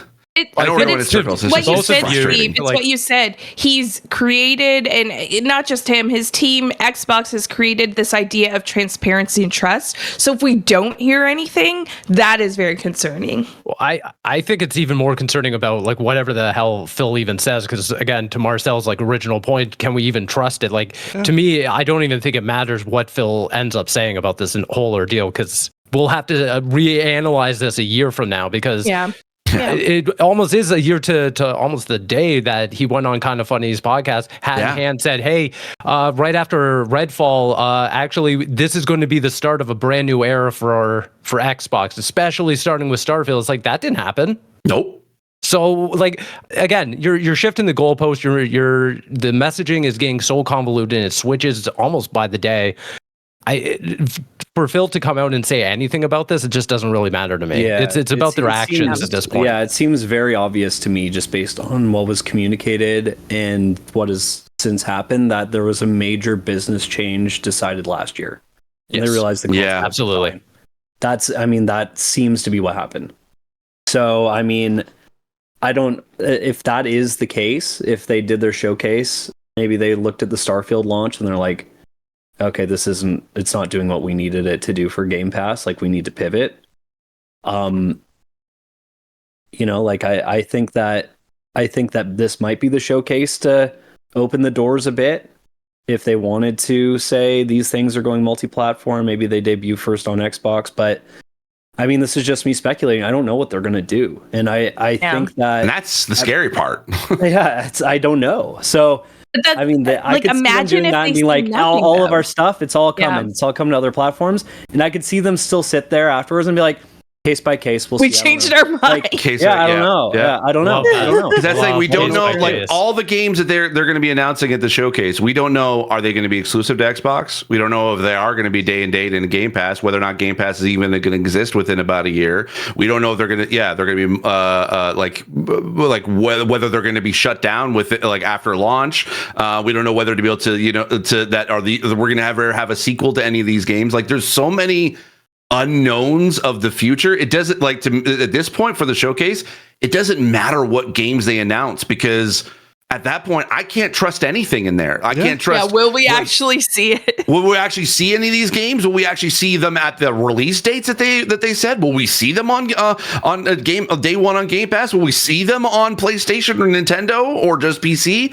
I don't know, and that's the scary part. Like that drives people away from trusting Xbox as a platform, as a place that they can feel comfortable with trusting their library on. Like right now, I'm looking at my gaming PC or my Steam Deck and being like, I'm kind of leaning towards that right now, because at least then I know I'm supporting the developers for putting their games on there. Yeah, I know Steam takes their cut, but at least I know I'm going to be supporting a developer that I want to see them create more games. Well, Steve, more than that, more importantly than that, platforms also take a cut. Like that's Steve, more importantly than that, that I would be more willing to buy a PC because I know I'm going to get games on it. Yep, exactly. It's just also sad that and Xbox, but it's just also sad that like being successful is still not enough. Yeah. So I think unfortunately, that's where I'm more disappointed in. I think unfortunately Xbox is kind of that canary in the coal mine of the downfall of AAA, because they're the ones who are trying to be able to make these decisions. And right now, like I could see PlayStation potentially going through this. I could see potentially maybe even Nintendo further on down the line, like going through this. But then again, Nintendo's kind of like in their own secluded walled garden of a world that this may not even affect them. Yeah. But I mean, as far as like PlayStation and Xbox is concerned, this is showing how unsustainable AAA is, and how little or how quickly things can change from being a success to being shut down. Yeah. Well, and I think that's why they're going back to known IP, which is kind of implied in the statement. So they're like, that's just mitigate the risk. I guess the hope though is that it's a temporary plan. To your point, Riley, of like let us just kind of cool the engine and make sure we make some safe bets, and then we can start investing in. And then we can maybe start looking at. Because Steve, you know why it won't work? Because it's what you said. They want to make the stakeholders happy, and when stakeholders see the money coming in from the IPs that they know and love, they're gonna not want to see new IPs. Steve, you don't want, and everyone else, you want to know why it's not gonna work? I've been going through this my entire life as a Maple Leafs fan. All right, let's be honest here. We have a core 4 team that doesn't deliver. That doesn't deliver. No. Yeah, and you need a balance. They're the ones that need to be punished, because and they're the ones getting punished. Yeah, they don't get fired. Tango's getting punished, and yet 343 is still sticking around. Like they're getting extended contracts. And then the other people, you're gone, and then they're successful elsewhere. Like it doesn't work. You need a balance. You know what, Marcel? You capped it off perfectly. That's what it's sad. It's been a rough week, for everything. It's been a very rough. For you especially. It's been a rough week. Maple Leafs fan. Any final words here, because I know this was a heavy topic. I wanted to give as much time to it as possible. Any final words with this? Starting with Steve Saylor. I guess we'll go in order. I don't know. I mean, I try to think of honestly, whenever I come on the show, I try to think of things that can be put into a soundbite that you can actually be able to use for a social clip. Because I find I'm never in any of these social clips that you guys create. What do you mean? You had your whole rant. We had the whole month of you ranting. That's what time. Oh, did I? I can't remember. Anyway, I don't know. It was called Sailor September. Sailor September. It was a good month. It was a good month. I apologize. I take that back then. I don't know. He's not watching our social clips. We need a snippet just called "Swearing Like a Sailor." Swearing like a sailor. That's him going off. Just me going off. Yeah. I don't know. If you didn't have a clip, you have one now. There you go. So I will say, I have lost a bit of confidence in Xbox with this. I'm still a big fan of them. I love Xbox. I've always have. Their games have always been a big part of my life. In a huge part of my life. I mean, there's a reason why I still have my original Xbox back there. And I'm not saying this as as trying to be a a corporate shill or whatever, like, forgiving Xbox for what they did. They did stuff. They did this wrong. They shut down. And here's the thing that it really comes down to. There are lives that are affected that now, like, they woke up this morning and didn't think that they thought they were going to go through about their day, but now their day is shut down because now they realize they're going to need to find another job, or they're going to have to, now their entire life is turned upside down. Those are the people we should be concerned about. Yeah. And all the other 1,900 plus that have been laid off since Microsoft started doing their layoffs, because those are the ones that need our help. And all the other people have been laid off from this because of corporate BS. And it just goes to show that really, as much as you try to be the good guy in the industry, sometimes it's not to say that every good guy turns into a bad guy, but it kind of does come down to that Dark Knight quote. It's like, you either die a hero or live long enough to become the villain. And at this point, I think the Xbox is becoming the villain, and I'm not I don't like it, and I don't like where Xbox has come from. I don't like where they're going, and until I can get some assurances that as a Xbox player, that I feel like that I can still be able to play a lot of these games that without really knowing, am I going to be able to, are these going to disappear on my hard drive at some point? I don't know. Up in the air. I'm hurt. I don't want to become hurt. I want to believe in Xbox, and I probably will at some point. We'll see come the showcase. But right now, it's the people that have been affected are the ones we need to be thinking about. Yeah. Steve V. Yeah, a lot. I'll just echo what Steve said. I think I'm genuinely frustrated, more so just for the people affected by Xbox's or Microsoft's actions today. I think a lot of them, now are just left in a very poor spot, and it sucks, especially when the industry as a whole is just in a very tough situation. So my thoughts go out to all of the developers who are affected, but. As for Xbox as a whole, I continue to remain optimistic because I am a genuine fan of the Xbox ecosystem. And while I can sit here confidently and criticize certain actions, it's because I want them to succeed. I want there to be an underdog story, so to speak. Yeah, I'm saying that about $1 trillion company, but I want them to get to a place where they can win back all the goodwill that has unfortunately been spoiled today. I want, because there is so much untapped potential under the Xbox brand, whether it's IP, this talented studios that they have, and just the fans as well. I think to be in a dark moment for the brand kind of sucks, and I want to see them get over this hurdle, come back, and kind of have a plan. I think we keep talking about that, have a plan, have a strategy, and actively make good on that strategy, and not just kind of pivot every so often because the stakeholders are putting pressure on them. I want them to make decisions based on passion, based on creativity, talent, and make use of their IPs as well. For every sure, it's a Call of Duty each year, but let's get some actual viable, sweet games out there as well. Like, the fact that Pentiment exists is awesome. Let's invest in that, because it sucks. Selfishly, I felt hurt that Tango Gameworks was affected. I love that studio. They had some of the most creative minds in Bethesda and Xbox. So to see them go away, definitely a shame. But I hope that in the end, Xbox can just continue to thrive in a healthy and sustainable way, whatever that might be. Yeah. Riley? I think I share the same sentiments, where it's just disappointing to see so many people impacted by this. My heart always goes out to those people. In a way, I'm very, very intrigued by Xbox's current strategy and what that really looks like.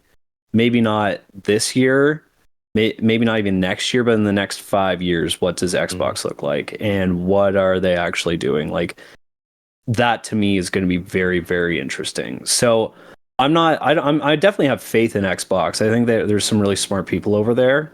I'm just really, really intrigued to see if they can find more successes on other hardware with some of their existing IP, and I want to see if they plan to flesh out or give their new games the best chance at success for those studios by pushing a multi-platform narrative.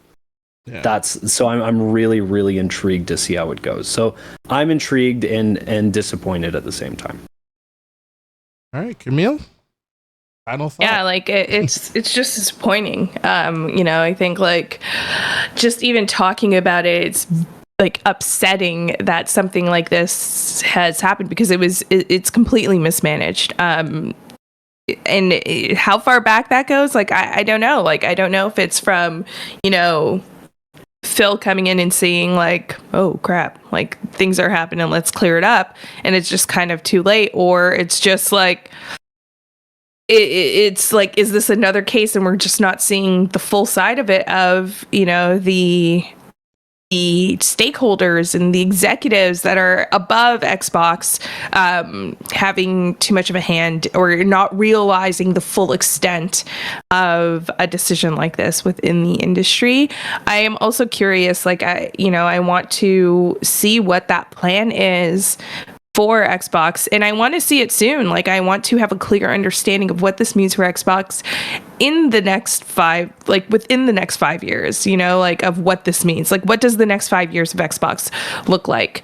But more importantly, like, yeah, I'm really hurting for everyone that's affected by this. Like it completely sucks to see people just wake up and now have no idea. People who have families that they're in charge of have no idea of like what they're going to do. And disappointed because that probably means for some of them that they're going to leave the industry. And that's an industry that, we all have had the benefit to work in, and just see that kind of falling apart now as we see all this great talent now leave and feel these effects. So I'm just sad. Yeah. I'm just sad. Yeah. For me, like, and I had to give a shout out to Greg Miller, because he's the one who brought this attention to me. I echo everything you guys mentioned as well, because we all feel terrible about it. And it's sad that most of us are starting to feel numb to this as well. But Dinga Bakaba, someone who we had the honor of meeting randomly right after the Game Awards as well, around the streets after his like, oh yeah, I'm making Blade. I'm like, you're the guy? Like, this is crazy. So he mentioned this, and this is a thread here. I'll just read this very quickly. This is absolutely terrible. Permission to be human. To an executive reading this, friendly reminder that video games are an entertainment/cultural industry, and your businesses as a corporation is to take care of your artists/entertainers and help them create a value for you. Don't throw us into the gold fever gambits. Don't use us as a strawman for your miscalculations/blind spots. Don't make our work environments Darwinist jungles. You say we make you proud when we make good games. Make us proud when times are tough. We know you can. We've seen it before. For now, great teams are sunsetting before our eyes again, and it's fucking gut stab. Leon is safe, but please be tactful and discerning about all the respectful affected folks' voices, and leave it in room to be heard. It's their story to tell, their feelings to express. Inside baseball, but if I read Immerse Sim Curse from a community, especially from a fellow dev, I swear to God, please let's talk about the real challenges instead of the rehashing iterations, anxieties of the past.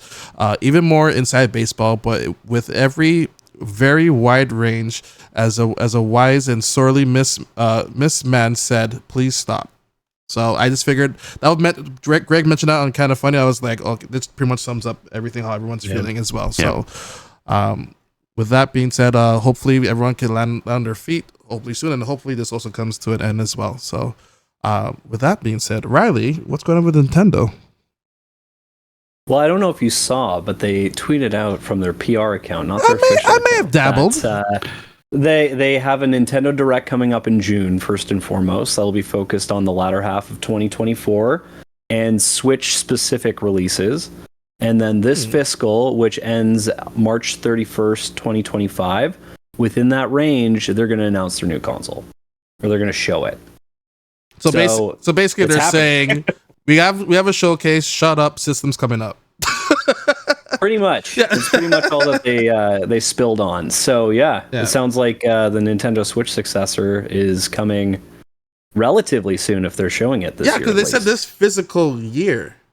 Fiscal, yeah. So but fiscal for them is March, right? Yeah, so March. It could be by up to March 31st, 2025. They will have revealed this thing or announced it in some capacity. But like looking at their financials as well, I know we were hoping for a March release. I'm thinking it's going to be summer, maybe late spring. Summer system launch, like summer, fall. Like I don't. It's like it's not. I don't think that they'll do something similar to the original Switch. Well, that launched in March, which hit in their fiscal. Like looking at their stats, they're not projecting numbers like that. Like certainly not numbers that are indicative of a new system launch. Sure. The only reason I'm asking is because, like, to me, I know that this upcoming Nintendo Direct is supposed to focus solely on Switch titles for the latter half of 2024. But to me, I'm like, we're hitting, Luigi's Mansion 2 HD and Paper Mario levels. Can we do this another year? I think they're going to make you do There's still, I think that projecting quite a bit till the launch of the Switch 2, which means that and that was really exciting for me to see, like in the financial document, which I had to use Google Translate. Enough to catch PS2, right? Yeah. But it's like what 13% or more, I think, year over year. So they are. The sales are coming down instead of going. Oh, like hardware sales or Nintendo Switch sales? Hardware. Well, hardware, but they still have pretty decent sales of the Switch that's out now, right? Sure. Not including the Switch 2. It's doing fantastic. Which is like, for a system that's going to be turning 9. But to me, it's like the bundles is what sells. So I'm curious with, firstly, we're getting Nintendo Direct in June. That's awesome.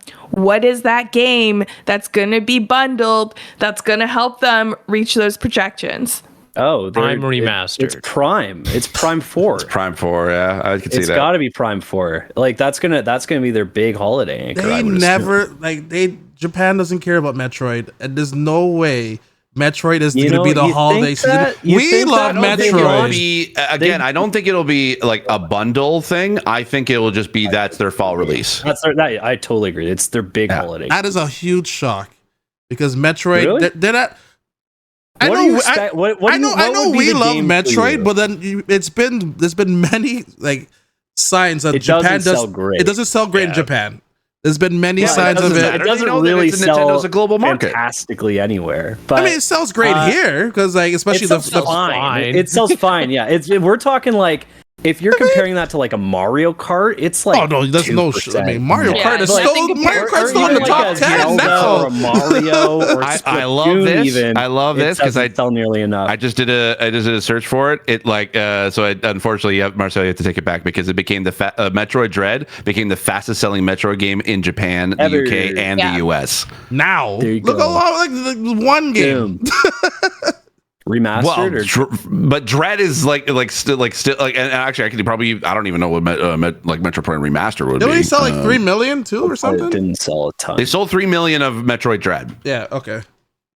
So look at that versus Splatoon 3. Like it is like a smaller release for Nintendo. As of March 2023, Metroid Prime Remastered had sold 1.09 million copies. So that could be more since then.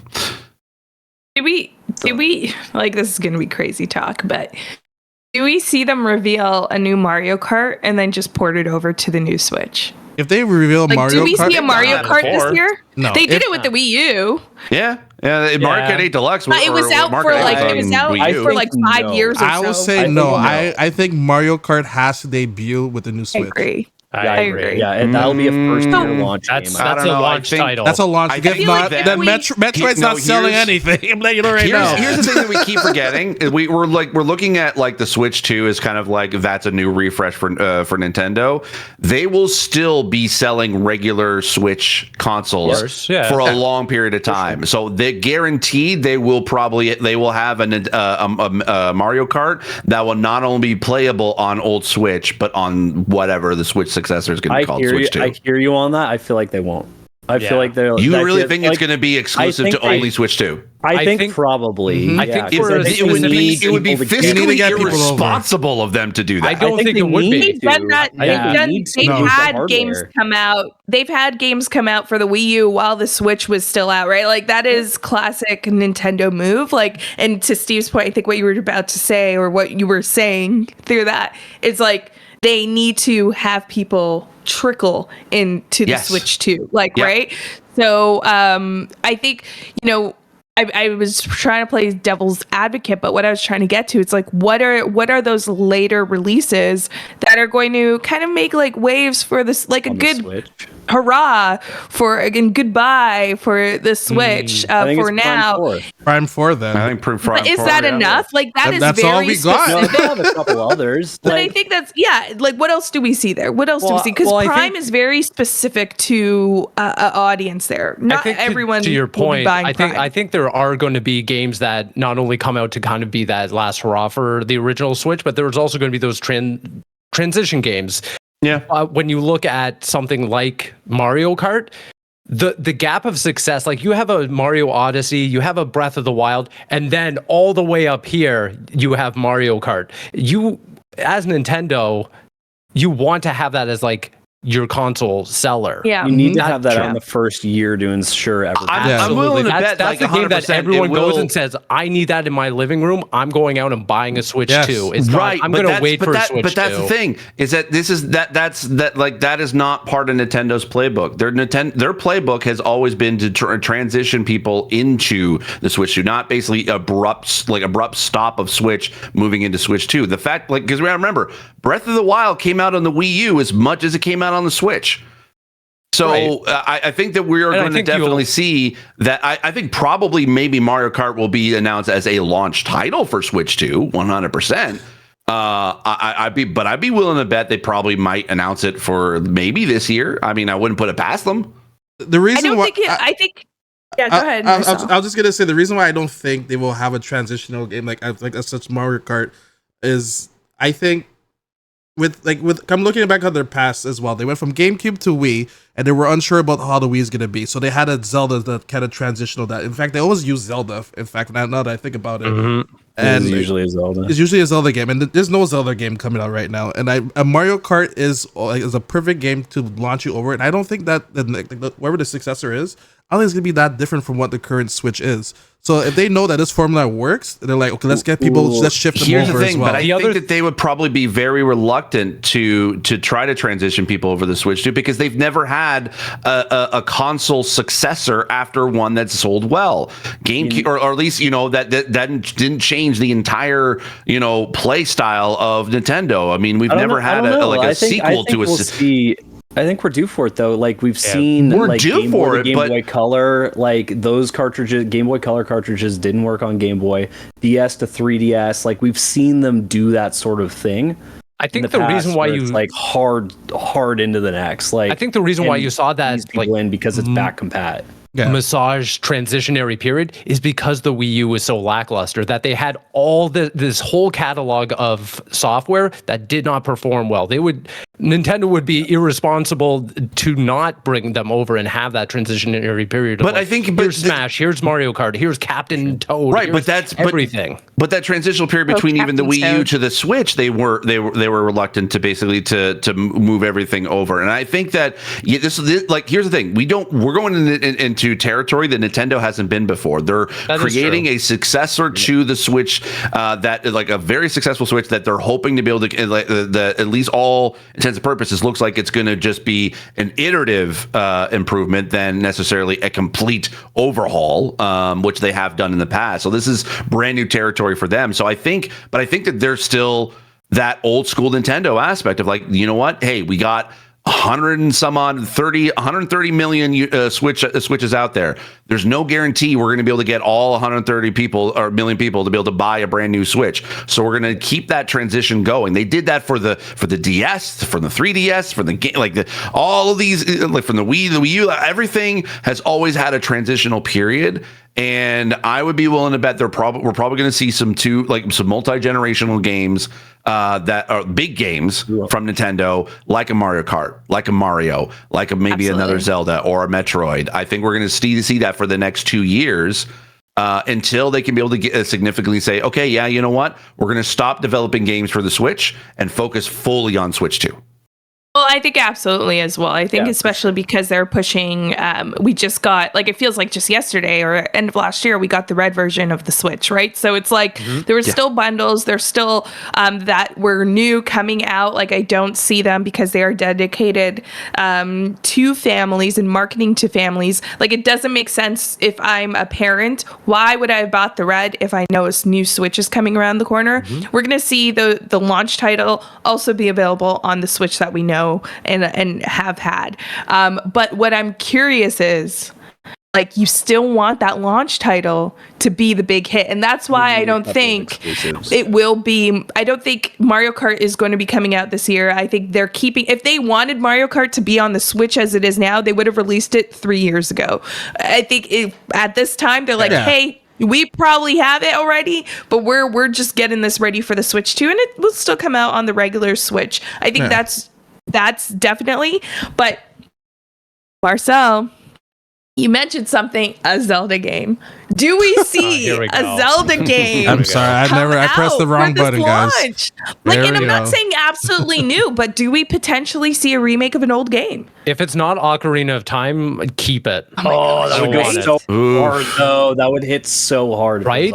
We're so far away from even the 3DS remake of Ocarina of Time. It's we're further away from that when the 3DS version released. Exactly. After the N64 if they're not cooking up something like that, I don't want it. I don't want to hear anything about Twilight Princess Sky, none of it. I don't want any of it. Give me Ocarina of Time. Oh my god! Imagine you're just they just open cold open, and it just it's just Epona galloping across the hill. Oh, it's the opening. It's the opening.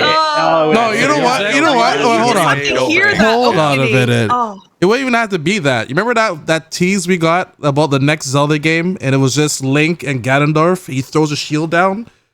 Just showed that, and people were like, "Oh, Ocarina of Time done. All right, here we go." No, they can't do that anymore because that was for the Wii U, right? That was for the GameCube, but then they launched Wind Waker. Imagine Ocarina of Time, but made in the Breath of the Wild engine. I would hate that. I would hate that. Disgusting idea. I actually want linear. I want Unreal Engine sandbox experience. You want it to play I want Unreal Engine linked right here, right now. Give me all the details.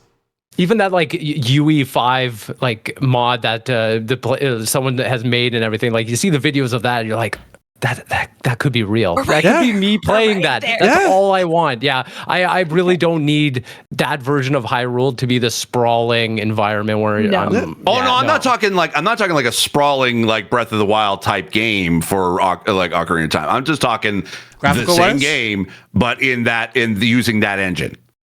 As long as it doesn't have weird building mechanics and weird switch things in there added in. Maybe, but I kind of ways that they could be able to utilize what they have instead of having to be able to rebuild something from scratch. That was kind of the I would want that tech demo that they showed for the Wii U when he was fighting that spider. I want that quality of Zelda. Oh, true. That one, right? The Twilight. It was very Twilight, but it was super high res. And they're oh, this is what the Wii U could do. And I'm like, where was it? Where was that? Where was that? That never happened. Oh my gosh! I remember playing that. You're looking around with the game. Yeah, you can move around the gamepad and everything. That was so cool. So cool. That's the thing. It's we don't know what the thing will be about the Switch 2. If this is just another iteration of the Switch, which now reports are coming out saying that it is and maybe just the magnetic clicks or but there's rumors that now it may be actually for the to avoid drift in the analog sticks. The magnetic patents is actually to avoid the drift instead of attaching them. But it's like there's always what is going to be the 1-2 switch for the Switch 2. You know what I mean? Like, what is going to be that game that like shows off that mechanic of the new console? So that's what WarioWare. There you go. I would love to see them do more with WarioWare. But like I think it's like usually they have like that one game and it's probably going to be Mario Kart. And then 1-2 switch type game that shows off, and that's usually at launch. What they should do, Ring Fit Adventure 2, made for... They should do that, because it's like honestly, in the top 10 best sellers on Switch. It's one of the greatest games. Consider getting one, honestly. It's so good. It's cool. So much fun. They're cool. It's a cool game. You will sweat. You will sweat with that one. That's fine. I don't care. That character's not in Smash Brothers yet, like the Ring Fit trainer. Get that character in Smash. That makes too much sense. It's already the Wii Fit trainers. The same thing. They have a move. It's a ring. It's totally different. No, it's different. Okay. Oh, I'm sorry. You're right. It's totally It's totally different. You don't know what you're talking about, Marcel. It's an Echo Fighter. It's the same character. No. It's the same character. Wow. Riley's really insulted right now. That's outrageous, Marcel. That's outrageous. You crossed the line. So, do we see Metroid being the transitional game then? No, I think Metroid's going to come out on Switch this year. But you don't see it on. You don't see like an upgrade version of like higher. Maybe. I think that they'll probably offer upgraded versions of a handful of currently available games as a means of easing people into the transition and carrying your library. Tears of the Kingdom. Yeah, they were saying Tears of the Kingdom was one of them too. So it'll be running at maybe 30 frames per second instead of 15. So like those sorts of like slow down. You're talking 25. That's so fast. That's way too fast. That's dock mode too, by the way. So like I think that we'll see these things happen, and I think one of the interesting things in particular that Ubisoft mentioned was that they said that they were going to carry Mario and Rabbids forward onto new hardware in some capacity, and I don't know what that means. So if it's like re-release it to run better on this new platform, stuff like that, like I think that we'll see quite a few re-releases, and that'll be their kind of follow through. And then we'll see some hard exclusives, and I think Mario Kart will be a hard exclusive. I think a new 3D Mario game could very well be a launch title for this thing. Seems time. Right? And I think you could probably do that and then lead into Mario Kart 10 or X or whatever you want to call it. Because it has to be X. So, it has to be. Yeah, give me the crossover. Give me the crossover. You get Ganondorf in there. You got Pikachu. You got Kirby. Captain Falcon's in there. Star Fox. Banjo-Kazooie comes back. Yeah. Master Chief. Everyone's invited. Roadhog, Master Chief. That will regain all my trust back to Xbox. You give me another Halo. That's what I need. Imagine a Master Chief map in Mario Kart. Warthog? You're just driving around. Oh, man. Oh my god. Imagine a Halo kart racer game. Yes. That's just the last level of any Halo game, Steve. I'm talking about one that's good, because those levels suck. Here's a fun fact. I can't get into that one. No. Story-wise, oh no, great. Where are we going? No. The driving in those. Oh, come on. We fell off. He took off his driving level was terrible. The driving of the Warthog was terrible in that game, sir. You should know better. That level sucked balls because of the janky controls of that fucking Warthog. It's a great level. I love it. Like it builds up a lot of suspense. What are you talking about? Like that jank of that Warthog in the first Halo. The first Halo. You're wrong. No, that's awesome. It's Go so back good. and replay it. I did. I played it like 2 months ago with my brother. It's fucking sick. Yeah. Well, there you go. It's fucking awesome. We kept because we couldn't get the controls right. You kept you kept dipping over and zipping over everything, and we couldn't. We basically it took us like 5 to 10 times just trying to be able to get through, get past without breaking the timer. That's a whole ass hoot, Steve. I totally disagree. It's a cool level, but it's the terrible controls.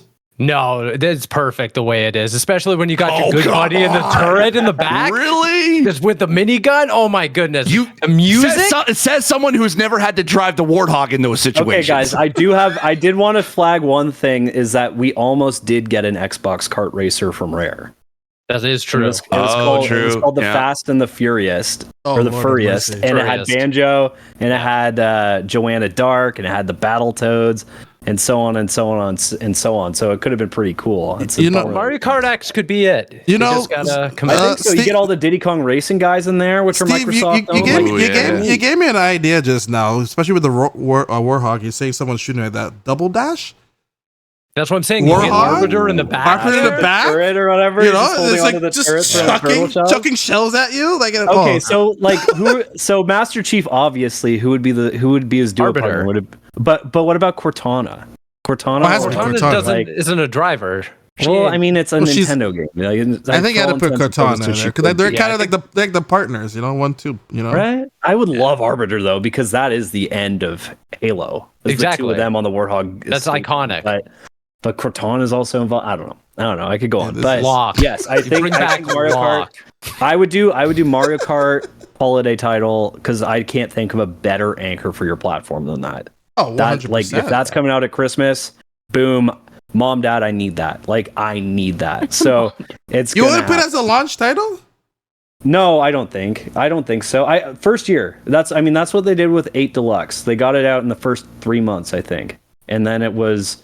I thought it was a launch like title. Summer. I don't know why. No, it came out after launch. But I think Mario to launch it like a really good game of the year contender, and then follow up with the heavy hitter. Maybe announce an Animal Crossing.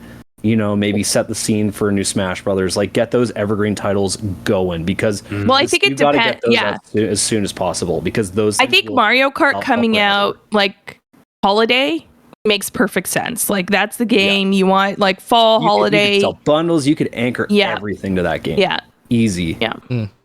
Well, we'll have to wait and see. Hurry up, Nintendo, or I guess hurry up, Days. I don't know. I don't know what's going on here. Very quickly, because I know it's a very long episode.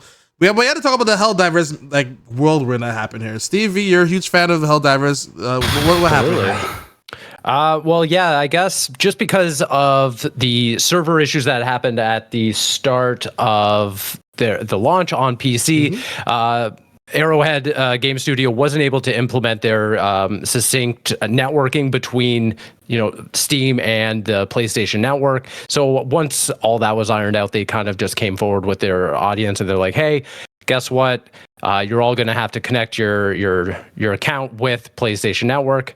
And Steam players don't really like to hit extra buttons, so to speak. So they got real mad, somewhat justifiably, because PlayStation Network isn't in a whole bunch of countries. I can understand that point, but as a result of that, they started review bombing the game. But in the end, it seemed like Arrowhead was able to kind of push back on PlayStation, trying to mandatorily bring in this policy, and they no longer have to connect that, and it kind of seems like in a way it worked out for Arrowhead. I mean, like, there was a little bit of last week, there was a little bit of a time period where people were like, oof, they just kind of burned all the good grace they had for months and months. I mean, they went down. I have it up here, like the graph. At one point, it was down 94,000 negative reviews on Steam, which is crazy. And now it's back up to 61,000 positive as of yesterday, as the time we're recording this.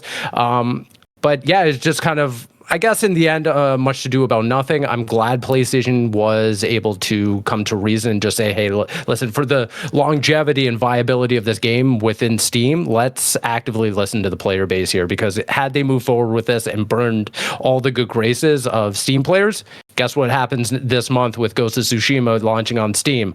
That's not going to go well. That's not going away, especially you want those trophies. Exactly. So I think, yeah, it's we're in a good spot now. I did like the fact that the head of Arrowhead even had like a tongue-in-cheek thing where he looked at the bar graph of all the negative reviews, and he's like, hey, we're already cooking up the next cape that's going into the game. We're going to take that like asset of like the 3 huge red stripes going down and making a cape out of it. Seems like. So again, yeah, I'm happy for HellDivers. I'm happy for the community and the studios. Just because, yeah, it's good for them and good for the ecosystem and good for PlayStation, who want to move forward to release their games on Steam. Yeah, it's just weird that like this was also a decision that they announced during launch of the game and redacted that, and then was like, we're doing it. They postponed it because of the server postponed issues. it, yeah. But it's like it's crazy. It's like, you know, if you wanted PSN to be a necessity, make PSN available in 150 countries. That's what I don't understand. Why isn't it available? I'm not sure, to be honest. So many countries. It again, I think, yeah, PlayStation is kind of putting the cart ahead of the horse right now, where they're like, hey, we have to double down, we have to expand onto Steam.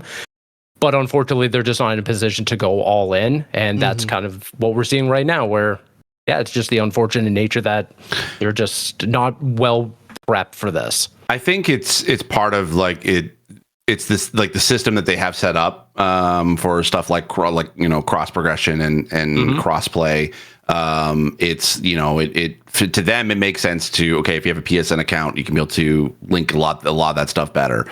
And, you know, with it, like with the servers being an issue at launch and them turning that requirement off, definitely helped getting those folks in. But yeah, I think that's real. To be honest, I never understood the whole issue with having to sign up for PSN. I was like, I already have a PSN account. Yeah, I'll add that. But I think the only the reason why this is a bad idea is because of those 170 countries that they're not in. And they I was actually willing to bet that they probably would have said, okay, in those affected countries, you don't it's not a requirement, but for those who are do have a country that does have PSN, then you will have to sign up for it. I don't think it would have, helped, or it was basically done the stopgap of, people probably giving a lot of negative reviews. People will be like, they're still pissed, but I think, I don't know. It's just weird. It's like they signed up for all these different accounts, and yet the one thing that they're mad about is having to be able to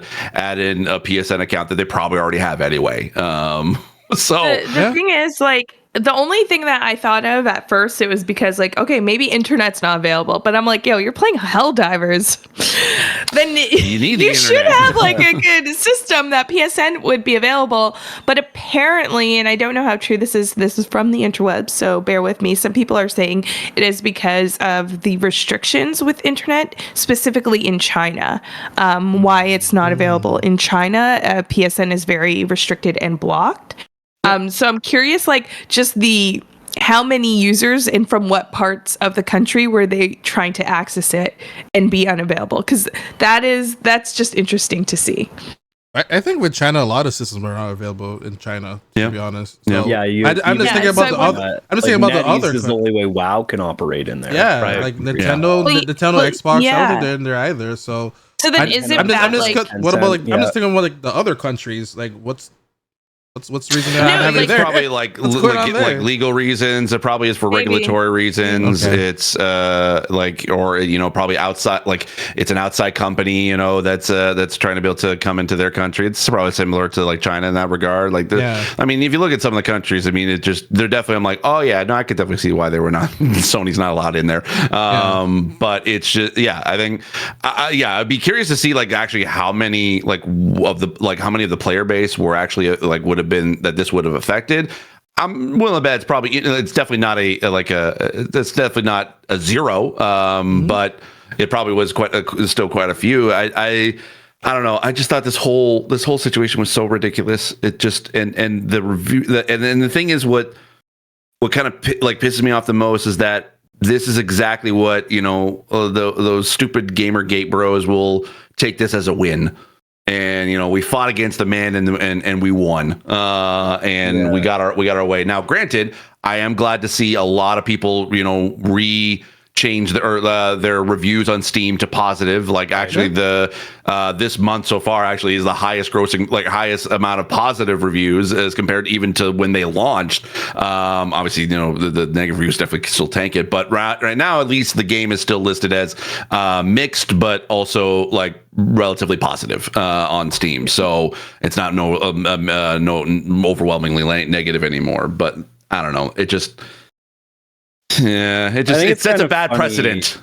Yeah, I think it's kind of funny that this whole game taught people to work together to accomplish goals, and then the whole community teamed up to actually work together. Yeah, and those are the people that don't actually understand what, like, the satire of what that game actually is. That's so funny. That's the thing I try to do too, is like, I think that genuinely based on the response from the fan base, generally as a result of this decision, indicates that they're standing by their word, and they're like thank you for doing this. Like, I'm giving you a positive review now. Like, you did exactly what the community wanted.